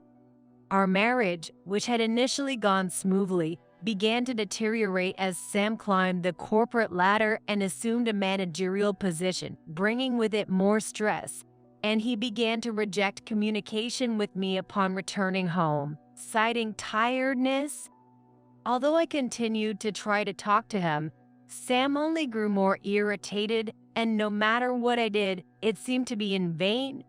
I had hoped that time would resolve things, but as the days passed, the gap between us deepened. I reassured myself that his aggressiveness was due to his busy work schedule. All I could do was wait quietly at home and avoid rubbing Sam the wrong way emotionally as much as possible. However, an event occurred that trampled on my feelings. One day, while Sam was taking a bath after returning home, the house phone rang, setting off a chain of events. Hello? Hello, is this Sam's residence? It seems he forgot his smartphone at the office. From the voice, it was clear she was a young woman. Well, I'm sorry to bother you. He's currently in the bath, but I'll let him know as soon as he's out. I see. Then I'll just bring it over, okay? I know where he lives. No, that's not necessary. I'll have my husband pick it up later, so please don't worry. I have time, so it's okay. Well then, I'll head over there now. Pressured by her persistence, I ended up agreeing, and she ended up coming over to deliver Sam's smartphone. Hey, you. Someone from work called saying you forgot your smartphone and she's coming to deliver it. It was a young woman's voice. Really? Got it. When I informed Sam, who had just come out of the bath, he visibly became uneasy and started acting suspiciously. About an hour after the phone call, the doorbell rang. Answering it, I heard the voice of the woman from the phone. Please wait, I said as I opened the front door, and there stood a young woman in her early 20s. Nice to meet you. Are you Sam's wife? Is he around? She had the appearance that men would like. She peeked into our house with a somewhat clingy tone, wearing a miniskirt and slightly heavy makeup. I had a gut feeling that she emanated a negative vibe. Oh, Emily, sorry for the trouble. Pausing right by my side, my husband stood in front of the woman whom he called Emily. They exchanged inconspicuous conversation while she handed him his smartphone. However, the atmosphere between them seemed oddly familiar, and it gave me an uncomfortable feeling. Sorry for coming so late. See you again, Sam. With those words, she left.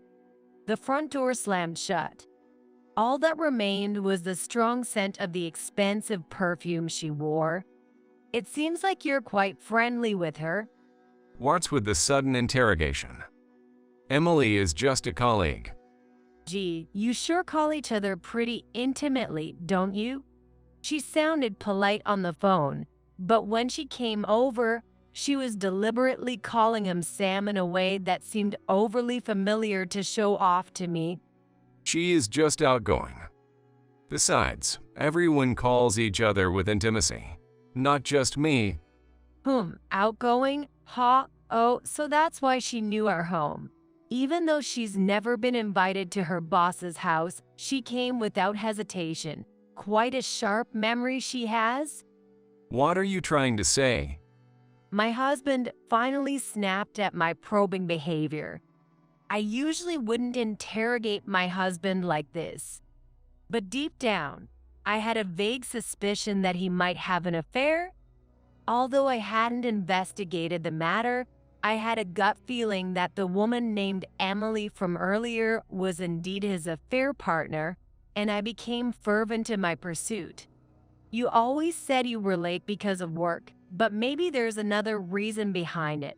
You might think you're hiding it from me, but it's so obvious. The period when he started coming home late due to work and when he started showing a cold attitude towards me coincided. And the only plausible explanation was one: the possibility of infidelity. Why not just admit it? Tesk, stop bothering me. It's just a fling with her. Admitting to cheating, huh? I was just under stress from work, and she invited me out, and I just went along with it. There's nothing physical between us. It doesn't even count as cheating. My relentless questioning seemed to wear him down, and Sam admitted to the affair, but he insisted there was no physical relationship.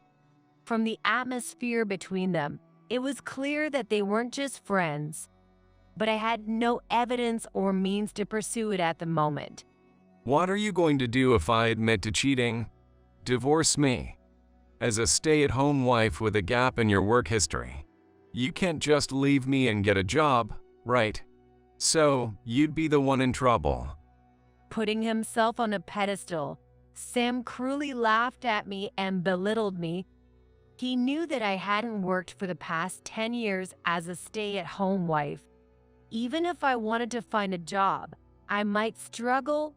Realizing this, Sam was convinced that even if he cheated, I wouldn't divorce him. You, depending on me for support, have no right to act all high and mighty. Just because I talked to a younger girl, you think you can scold me? I'm done. Fed up with Sam's lack of apology, I ended the conversation. Huh? Are you jealous of a pretty young girl or something? A stay-at-home hag like you should just obediently follow me. Sam laughed at me disdainfully, spewing insults, then returned to the living room. Despite trying to ignore it to protect my own feelings, it was clear that Sam was looking down on me and mocking me. There was no longer any trust between us. Even though I used to love him so much, I realized that my feelings were rapidly fading away because of this incident. I won't just take this lying down. I'll definitely make him apologize. I silently swore revenge in my heart. I realized that it was time to use the power Sam didn't know I had. After that, I went about my daily life as usual on the surface. Sam still came home late without any remorse. The only thing I did differently was to stop cooking for Sam. There was a time when Sam came home and asked, "Where's dinner?" And I told him, I'm not going to bother cooking for someone who doesn't know when they'll come home. Upon hearing that, Sam selfishly got angry and said, "I'll never eat your cooking again." Our relationship as a married couple continued to deteriorate. But one day, as my birthday approached, Sam, unusually, approached me. Hey, I've made a reservation at a restaurant for your birthday. Of course, my birthday hadn't been celebrated for years. I wondered what was going on, but I didn't pursue it and simply said, "Thank you. I'm looking forward to it." I had no idea what he was up to. However, from my husband's demeanor and attitude, it was clear that he wasn't really intending to celebrate my birthday. Just to be safe, it might be a good idea to prepare various things in advance. I decided to prepare something that would deal a significant blow to Sam and his affair partner, Emily. On the day of my birthday, my husband had indeed made a reservation at a restaurant. It was a high-end restaurant often featured in magazines. We were escorted inside by the staff, and Sam and I headed to our table. However, to my disbelief, there was an unexpected person sitting at the table. "Why are you here?" "Oh, hi. Long time no see. I also wanted to celebrate your birthday, so I asked Sam to take me along." It was Emily, his affair partner, wearing the same revealing outfit and heavy makeup as when she visited our house before. What is the meaning of this? I interrogated my husband, who was sitting next to her, but Sam remained silent, pretending to be clueless. Now, please take a seat. Everything will be clear once you see this. Emily pushed a piece of paper in front of me as she said that. This is a birthday present from me and Sam. It was a divorce paper. Upon closer inspection, Sam's signature was already on it. I'm tired of living with you. I want a divorce. What a tasteless surprise. Why bother making a restaurant reservation instead of just handing over the divorce paper to me directly? You want to mock me till the end, don't you? It's just that I wanted you to have a nice meal together before you split. Nothing more. Emily grinned with a malicious expression, watching my reaction. This tacky situation must have been her idea. Just a little joke, you see. Were you really expecting me to celebrate your birthday? I'm not that thrilled about it either. I suspected you were up to something, but I didn't expect such a nonsensical surprise. Oh, is it sour grapes? Indeed, I'm the loser here. And you are a boring man who enjoys mocking people and ridiculing them with his mistress. I'll take the divorce paper and submit it. I said that as I took the divorce paper from the table. In return, I have a present for you two. It's my final gift. Make sure to read it. I placed a letter on the table and turned my back on them, heading to leave the restaurant. From behind, I could hear their triumphant yet vulgar laughter. Ignoring the confused waiter as I left without eating, I exited the restaurant. With the divorce paper in hand, I hurried to a certain place. I wanted it to be processed as soon as possible. Fortunately, the district court was nearby. I started walking to submit this divorce paper immediately. I wanted to sever ties with such a man as soon as possible. As I thought the district court was still open, now I can finally be free from that man. Thinking so, I heard someone calling my name loudly. Hey, Anna, wait for me. Sam noticed me at the entrance of the district court and called out to me. He must have rushed here as his breathing was heavy. Beside him was his affair partner, Emily. Her hair was disheveled, a stark contrast from when I saw her at the restaurant earlier. She must have run to catch up with me, just like Sam did. Oh, what's up? I knew they had hurried to chase after me after seeing that letter, but I pretended to innocently ask. The divorce was just a joke. The affair was all made up to get your attention. It was a surprise. You see, we were kind of in a rut, weren't we? What a desperate excuse. It's true. I just helped with the surprise because the boss asked me to.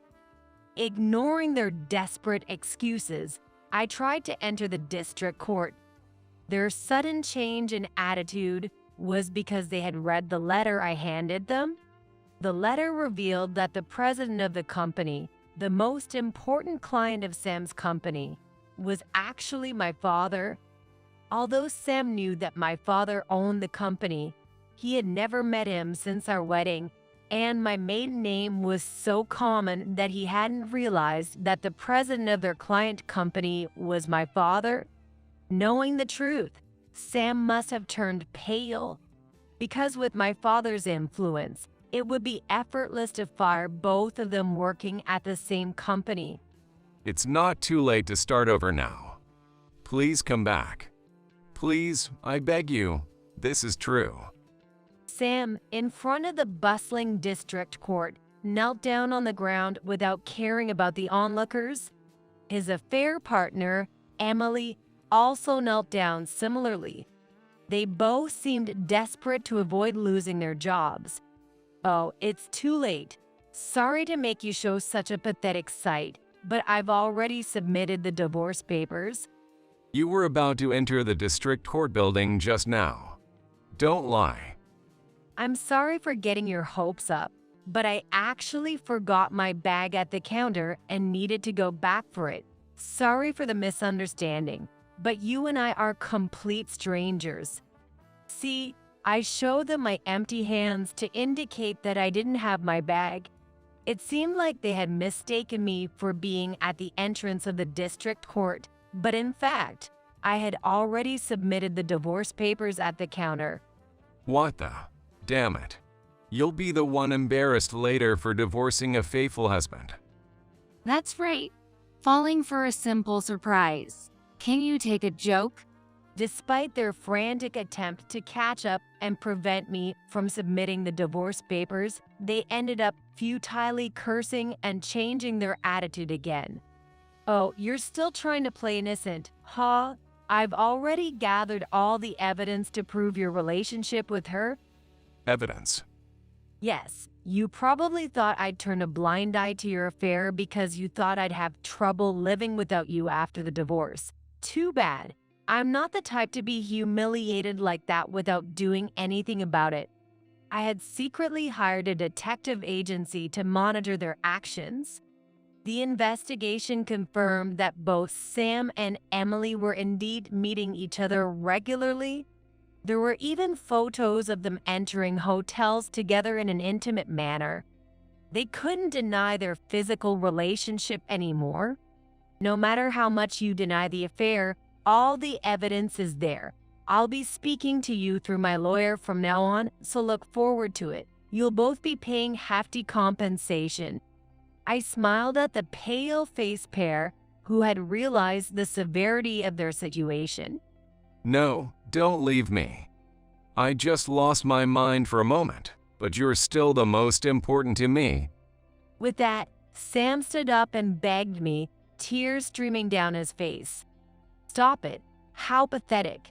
Saying things you don't mean just because you don't want to lose your job. You can get along with that younger girl as well as you want.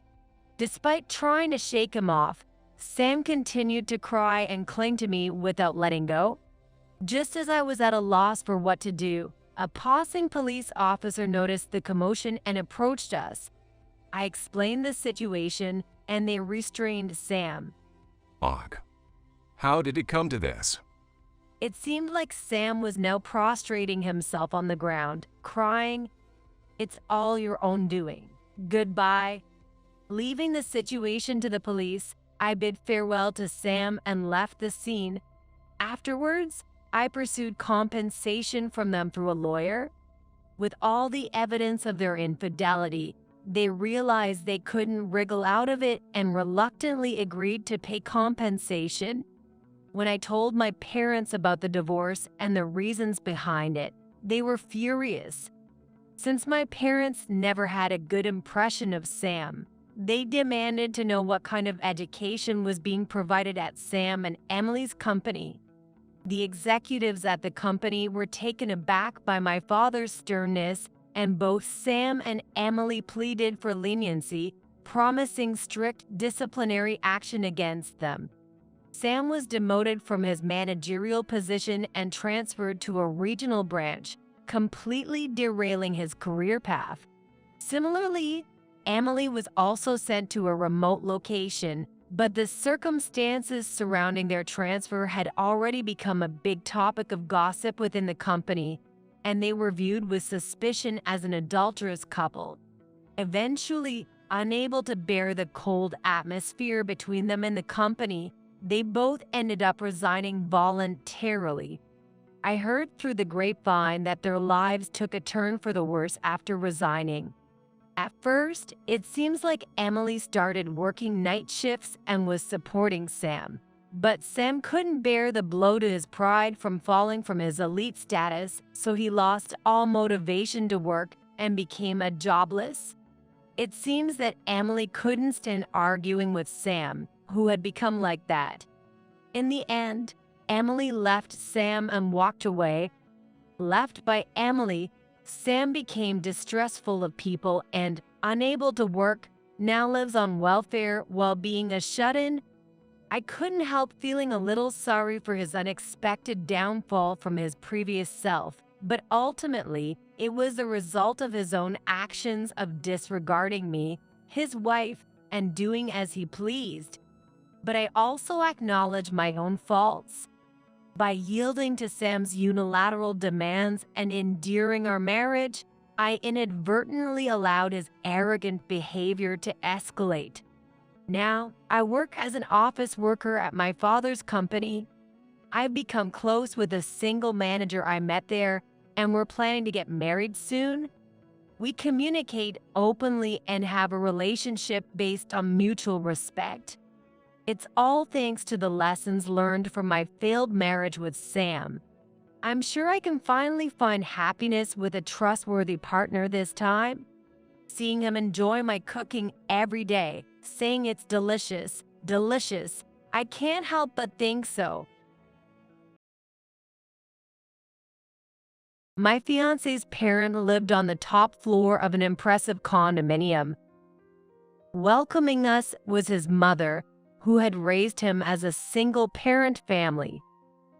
She was an efficient president and a beautiful middle-aged woman.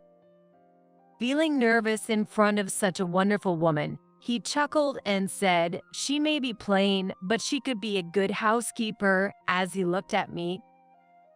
Thanks for showcasing my domestic skills. The conversation picked up, and his mother said, I'd like to see your family's home. Of course. I'd be delighted to show her around. Let's have a stay in the countryside.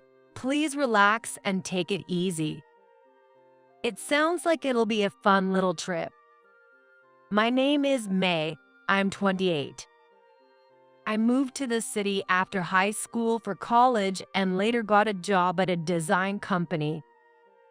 I still can't get used to the crowded trains after all these years, but I'm enjoying both my job and living on my own. My boyfriend, who I've been dating for a year, is Kevin. I likes your unpretentious and slightly airheaded side. He always says, complimenting me. He's also a reliable senior colleague at my work. He is serious and hard at work. Also, he's kind enough to stand up for me against scary bosses. He's all around a great guy. He invited me out for a meal today because he said he has something to talk about. I wonder what it could be. Normally, he comes over to my apartment and wants to eat home-cooked meals, but making a reservation and going out to eat. Could he possibly be proposing? Is it okay to get my hopes up? Or is it still too early? Nervously, we arrived at the restaurant, which had a fancy exterior. Wow, fancy! I couldn't help but exclaim in admiration, and he whispered softly, It's a full-course meal. Are you okay with this kind of place? Yeah, I'm not picky. I answered with a smile, although I felt a bit puzzled by his gaze, which was different from usual. Well-postured staff members brought each dish one by one. Wine was poured into large glasses, and bite-sized dishes were elegantly arranged on equally large plates. They were topped with a mysterious sauce that I could never replicate myself, and they tasted absolutely divine. But still, I feel like he's been staring at me intently since earlier. Is something wrong? No, it's nothing. Could he possibly be waiting for the right moment to propose? I'm getting so excited with anticipation before the course is even over. By the time dessert arrives, he smiles and says, You passed. What? I wonder what that could mean. And it seems there were cases of failing too. I've been evaluating you. What do you mean? You can cook decently, you're tidy, your table manners are impeccable, You're modest and humble, which is preferable in a potential wife. He took out a small box and showed me its contents, surprising me. I want to marry you. Just as I suspected. As I gleamed with joy, he slid the ring onto my finger. I want to introduce you to my parent. Would you come to my house and meet them? There's no reason to refuse. I nodded and gazed dreamily at the sparkling ring. He revealed to me he only has his mother. His parents divorced when he was in elementary school. His mother raised him in a single-parent family. After the divorce, she started her own diet food company, and now it's among the top in online sales. She's now a female CEO with 10 employees under her. Apparently, there are trade secrets that only his mother knows about. I wonder what kind of person she is. I'm looking forward to meeting her. The day came soon enough. Since it's my first time meeting for marriage greetings, I'm really nervous. I mustn't be rude. I chose a more elegant dress than usual. I have to be careful not to trip, especially since I'm naturally clumsy, as he would admit. Are you nervous by any chance? He asked me as we walked side by side. Not at all. I lied, not wanting to cause him any worry. Then he said, "Don't you realize?" Realize what? Your face looks tense, and your walk is awkward. Smile like you always do. Seeing him smile, I smiled too. I felt the tension release and my whole body relaxed. I must have been tense for quite a while. Sorry, I'm actually nervous, and it's been a while since I've worn heels. No need to apologize. I'm clumsy, so I was worried about making a mistake. It's okay. If you're my fiancé, my mom will like you too. Being called fiancé made me feel embarrassed and nervous again. But looking into his gentle eyes, I felt calm. He's truly special to me after all. I took a deep breath and tried to steady my breathing. I'll trust him when he says he likes me unpretentious. His family's condominium was on the top floor of an impressive building. A spacious entrance with a large window offering a panoramic view. The rooms were all in white, adorned with a chandelier. It felt like a model home. His mother, Lily, who greeted me, was what you might call a beautiful middle-aged woman. She has an elegant appearance with the aura of female president. Was the height of her styled bangs a symbol of nobility? When she moved, it was as if she carried her own actress spotlight. Incredible, almost too incredible. Her dedication to beauty was thorough. She gestured for me to sit down. As she scrutinized me from head to toe, I couldn't help but feel nervous again. So, where are your parents from? They're from Maine. I thought so. You have a country look. Well, can you tell? Well, yes, you look plain. Lily stared at my face intently. I wondered if I could hide my country look by putting on makeup properly and returned her gaze. Her false eyelashes fluttered. Kevin, do you like women like her? Yeah, she may be plain, but she'd make a good housewife. He said, emphasizing my ability to do housework. Yeah, she better be a good housewife. Lily chimed in. These days, women are expected to work and take care of the household. If you think you can rely on your husband, you're mistaken. Learn from me, who raised child alone while succeeding as the CEO. I listened attentively while nodding. I respect women who have their own opinions. I believe that spouses should help each other. Everyone has their own thoughts, which is fine. Do you have any special skills? I'm good at cooking. I learned it at home. Well, I'm conscious of the nutritional balance, and I try to use ingredients without waste, so I put some effort into it. I see. You're just as I imagined. Really? That makes me happy. You've got that cool look about you. A pool look. Is that a compliment? His face, sitting next to me, wears the same smile as always. Hey, right now. What's wrong? Nothing. Maybe I misheard. There's no way she'd say I look poor to someone she met for the first time. I hate having to restrain myself. What?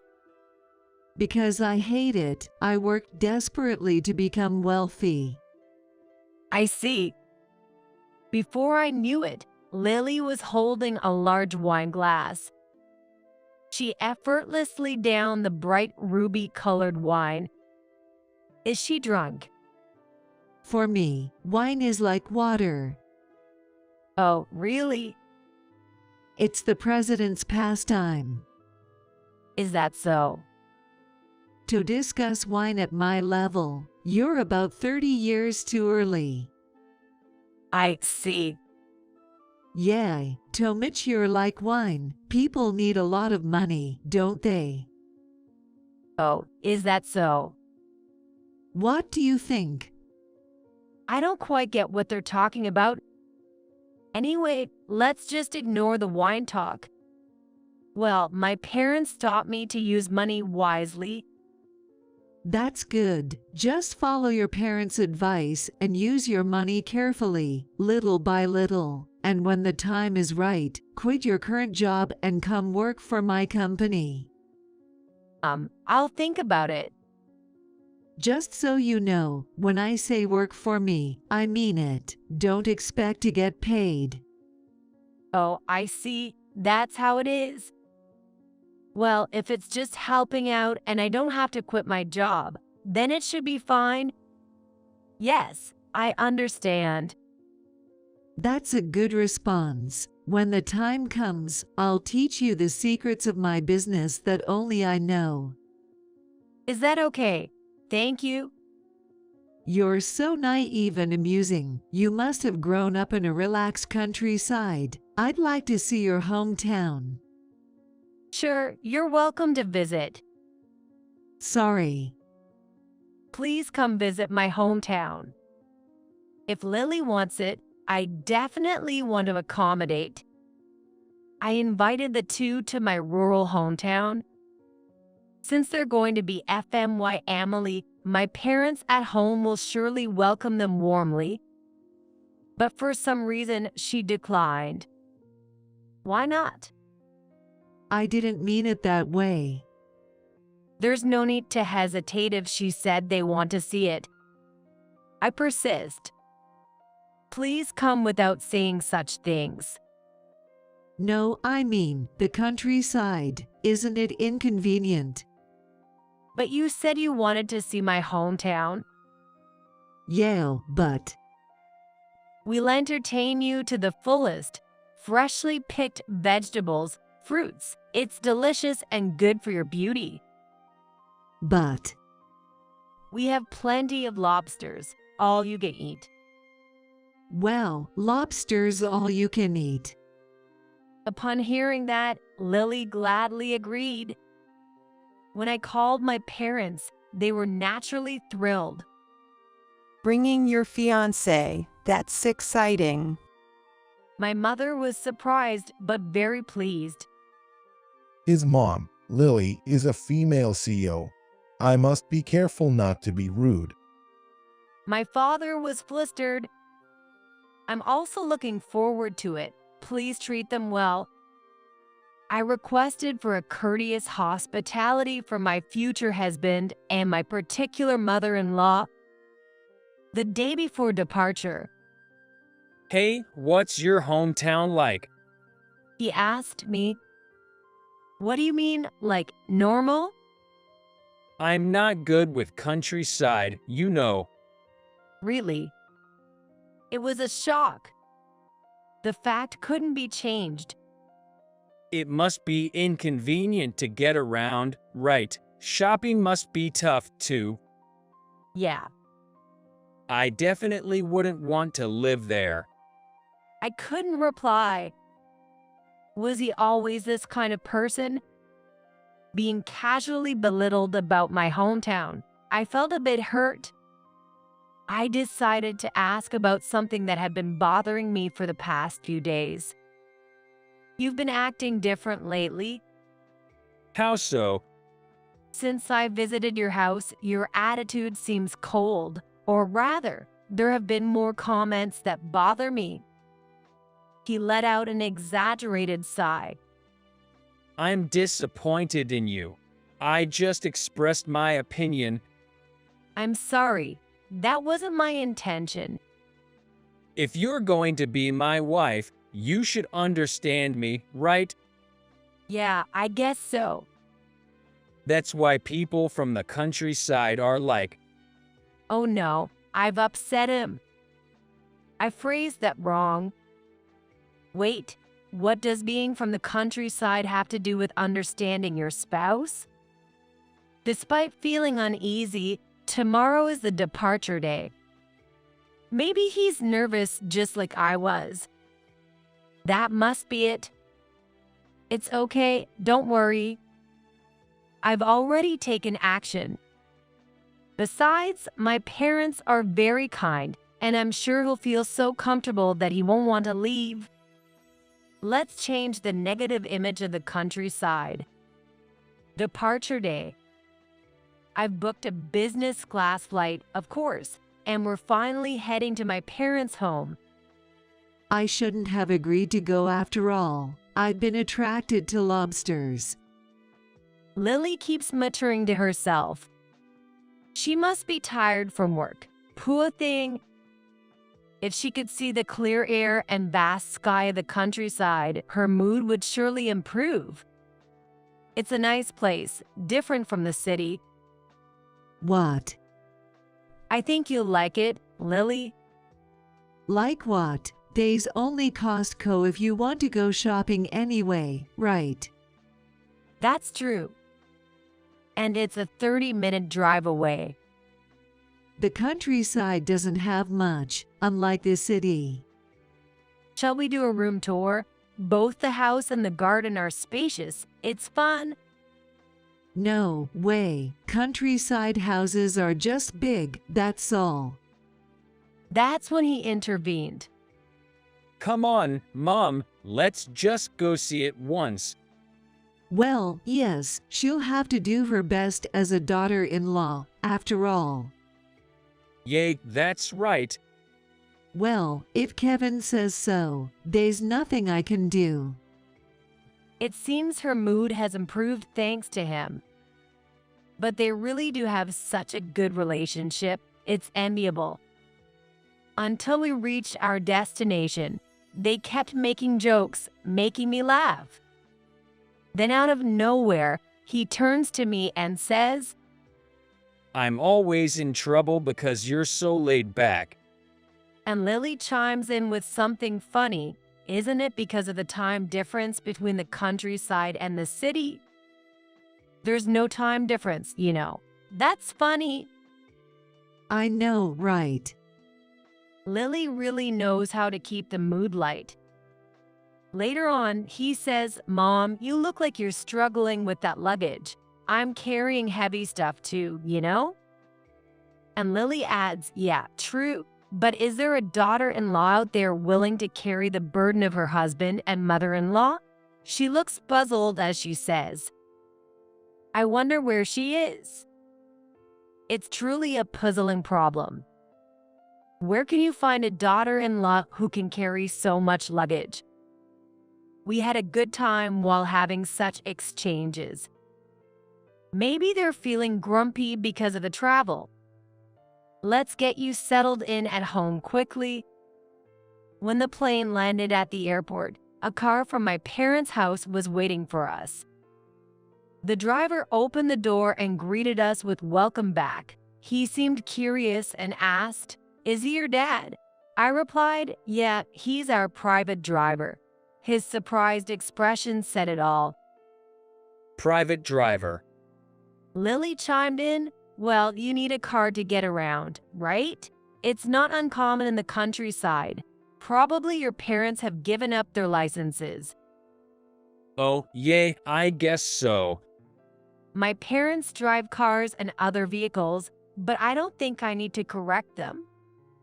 After driving for a while, we saw familiar scenery. I said, "We're here." Where? Not yet. Both of them looked around. At first glance, it looks like a tree-lined street, but we've already passed the entrance gate to the house. What? Are we already inside the property? Yes, we'll drive a bit more. The entrance is far and quite a hassle. Feels like we're in the middle of a forest. Exactly. Even though the gardener takes care of it every day, it's still a lot to manage. Well, it's the countryside, isn't it? Nothing unusual. What's wrong? Their voice is trembling. Is it possibly car sickness? When we stopped at the entrance, Lily's mouth fell open, staring at the building. Maybe she's feeling unwell after all. Lily, are you okay? Is this really your family home? Yes, it's newly rebuilt, so it's quite modern. Kevin next to me muttered, "It's huge." It's 990 square meters, but it's not that big since it's a single-story building. It's like a maze, fun to explore. It must be just big. At the entrance, as the woman welcomed me back, taking my bags, Kevin asked me, "Who is she?" "That's Becky, the maid." Maid? They both scrutinized Becky as she bowed her head. "She's the one who taught me everything, such as cooking, sewing, ballet, horseback riding, and even violin." Well, if she taught you, it's only natural you'd have good table manners. Well, it's nothing special. It's just common in the countryside. Mom, do you really need a maid in the countryside? Quiet. It's embarrassing. If you're my son, act more respectable. I see. Just a country bumpkin. That's what you are. That's why. Now then, though it might be tiring, let's go on the promised house tour right away. I have nothing to hide, so I want them to see everything. First, my father's proud painting collection. It's said to be worth $50,000. And then the theater room, sauna, and private gym. Oh, is this a study? Perhaps. It's locked. Looks like they've added on again. Every time I come back, there's a new room. Hey, you said this was normal, but isn't it a lie to call this big house normal? Are you rich or something? He says as we walk down the long corridor, turning it around. "Isn't your house not normal?" My house is, if anything, richer than normal, right? My mom's the CEO. What does normal even mean? As I ponder that, I continue down the hallway. The rooms I've led the two into are designed like a resort hotel. "Please stay here tonight." Stay? No, we're going home. Right, Mom? "No way. I've prepared the finest shampoo and bath salts for you two." Sorry, but Mom's itching to get back to the city as soon as possible. Right, Mom? Well, not bad, I must say. Lily seemed to approve. Since we're here, might as well have them unwind from their usual stress. Let's also request Becky's specialty, a foot reflexology massage. Then I'll guide them to the living room where my parents are waiting. After the formal greetings, Lily pulled out a long, slender box, saying it's nothing special, but bringing a gift like this is thoughtful of her. Inside, there seems to be an expensive-looking wine. Oh, thank you so much. This is wonderful. I couldn't come empty-handed, right? It's a rare wine, almost wasted on someone who doesn't appreciate its taste. Hearing that, my mother happily remarks, I love it too. I even import wines personally. Importer. We import and sell wines from overseas wineries to French restaurants and hotels. Dough, that's good. My mother happily shares about the wines. It seems that the room they expanded earlier is a wine cellar. Vol wine. We have both inventory and collections. Oh, I see. Lily, with a trembling voice, impressed, says, How about joining us for a tasting event next time? My mother's eyes sparkle as she suggests. Lily, you're in luck. You can discuss wine with my mother. Oh, yay. If schedules permit, I'd love to. With my wine-savvy mother, he'll have no shortage of conversation partners. I hope they enjoy discussing to their heart's content. Dad said, For dinner, we'll have lobster prepared by our maid and red wine. Lobster and red wine. Mom, if you drink, you won't be able to leave on time, right? You've always said you don't want to stay in the countryside. Just eat first and then think about it. If you're worried about time, I'll send you back by helicopter. It's faster than going by plane since I built a heliport nearby. Seriously, helicopter, what's that? It's a helicopter, my hobby. Oh no. Lily seemed suddenly dizzy. Kevin held her up and said, This is definitely not an ordinary family. Suddenly, Lily's eyes widen. I've decided. She grabs the hands of the surprised parents and says excitedly, Let's start business. What? I'm worried if my company will be accepted in the countryside, but if you have as much, well, not money, but power, then there's nothing to worry about. With my sons around, everything will be fine, right? It's not a bad deal, is it? She suddenly brightens up. My parents are speechless. If you can expand the company enough to make it work in the countryside, I'll even consider handing it over to you. Oh, well. Is there something bothering you? I see, you're worried about spending your retirement in the countryside like this. Excuse me. If you want to live comfortably in the city, I'll support your move. I can even lend you my daughter-in-law occasionally. She talks fluently in business mode. Beside her, Kevin maintains his sales smile. By the way, what kind of company is it? My mother asked Lily, who was excited.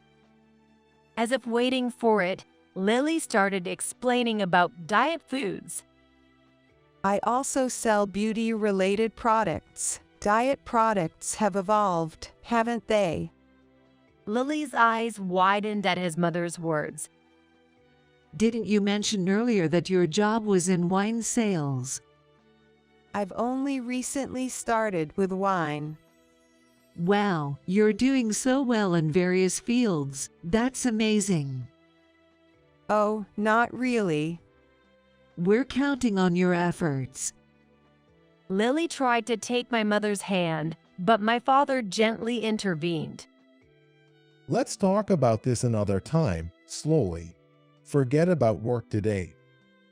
Until dinner was ready, they decided to relax in the room. Lily's murmuring, "If it's like this, I'd love to come stay again," was heard.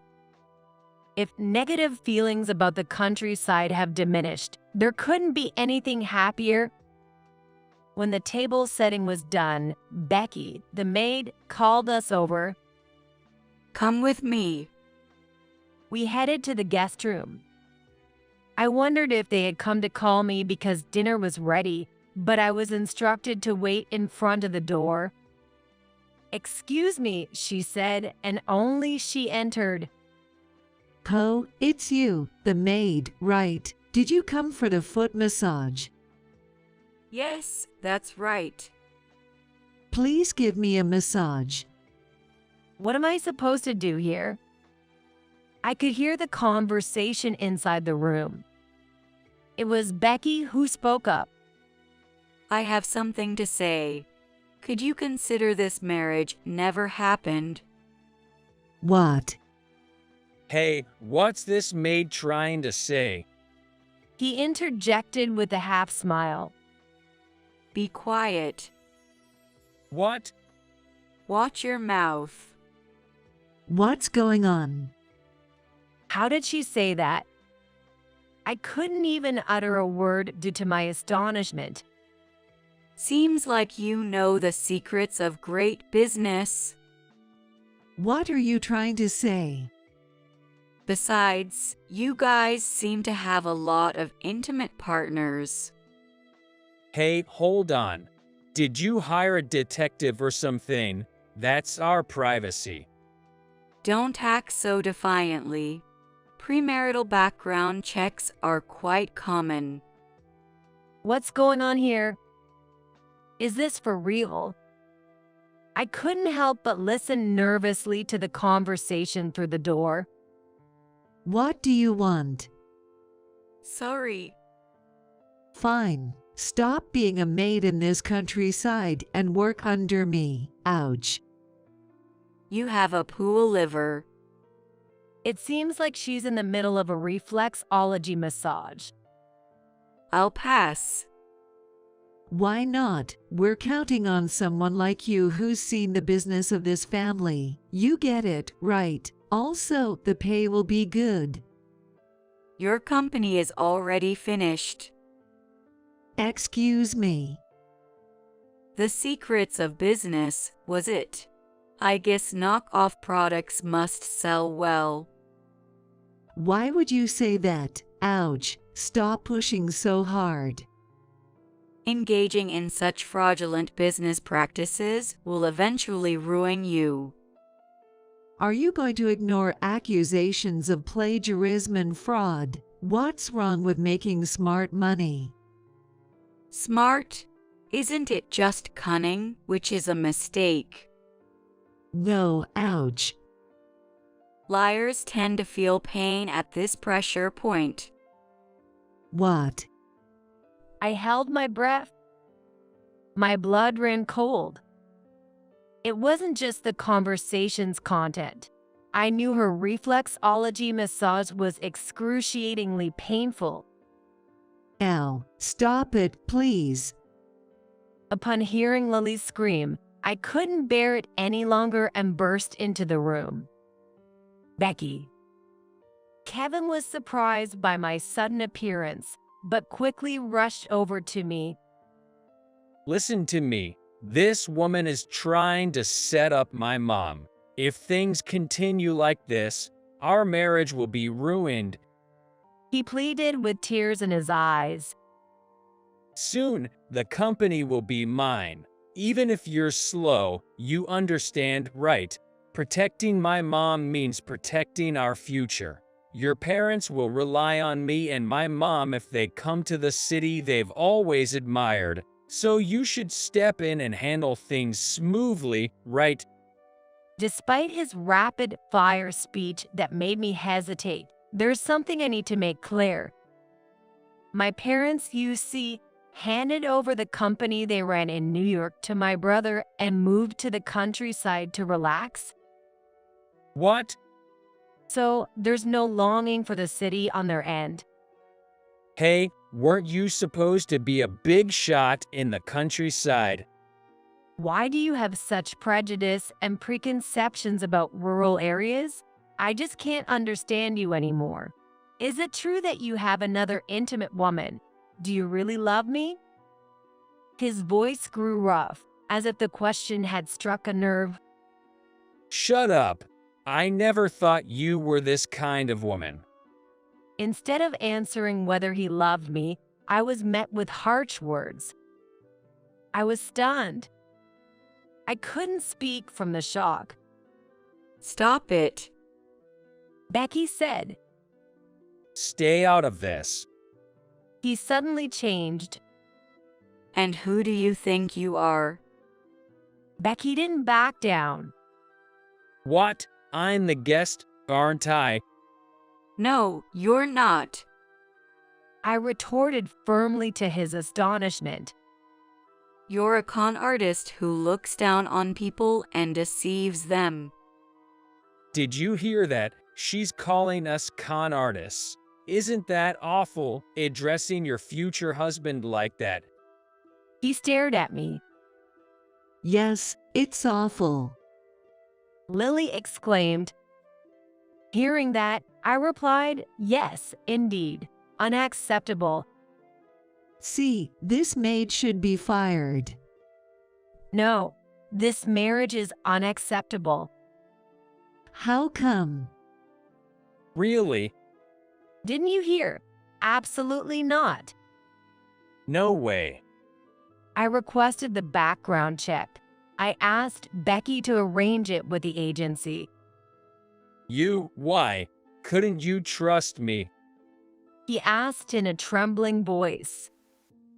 I've been suspicious ever since you invited me to dinner, wondering if choosing you was really okay. Since way back. Yeah.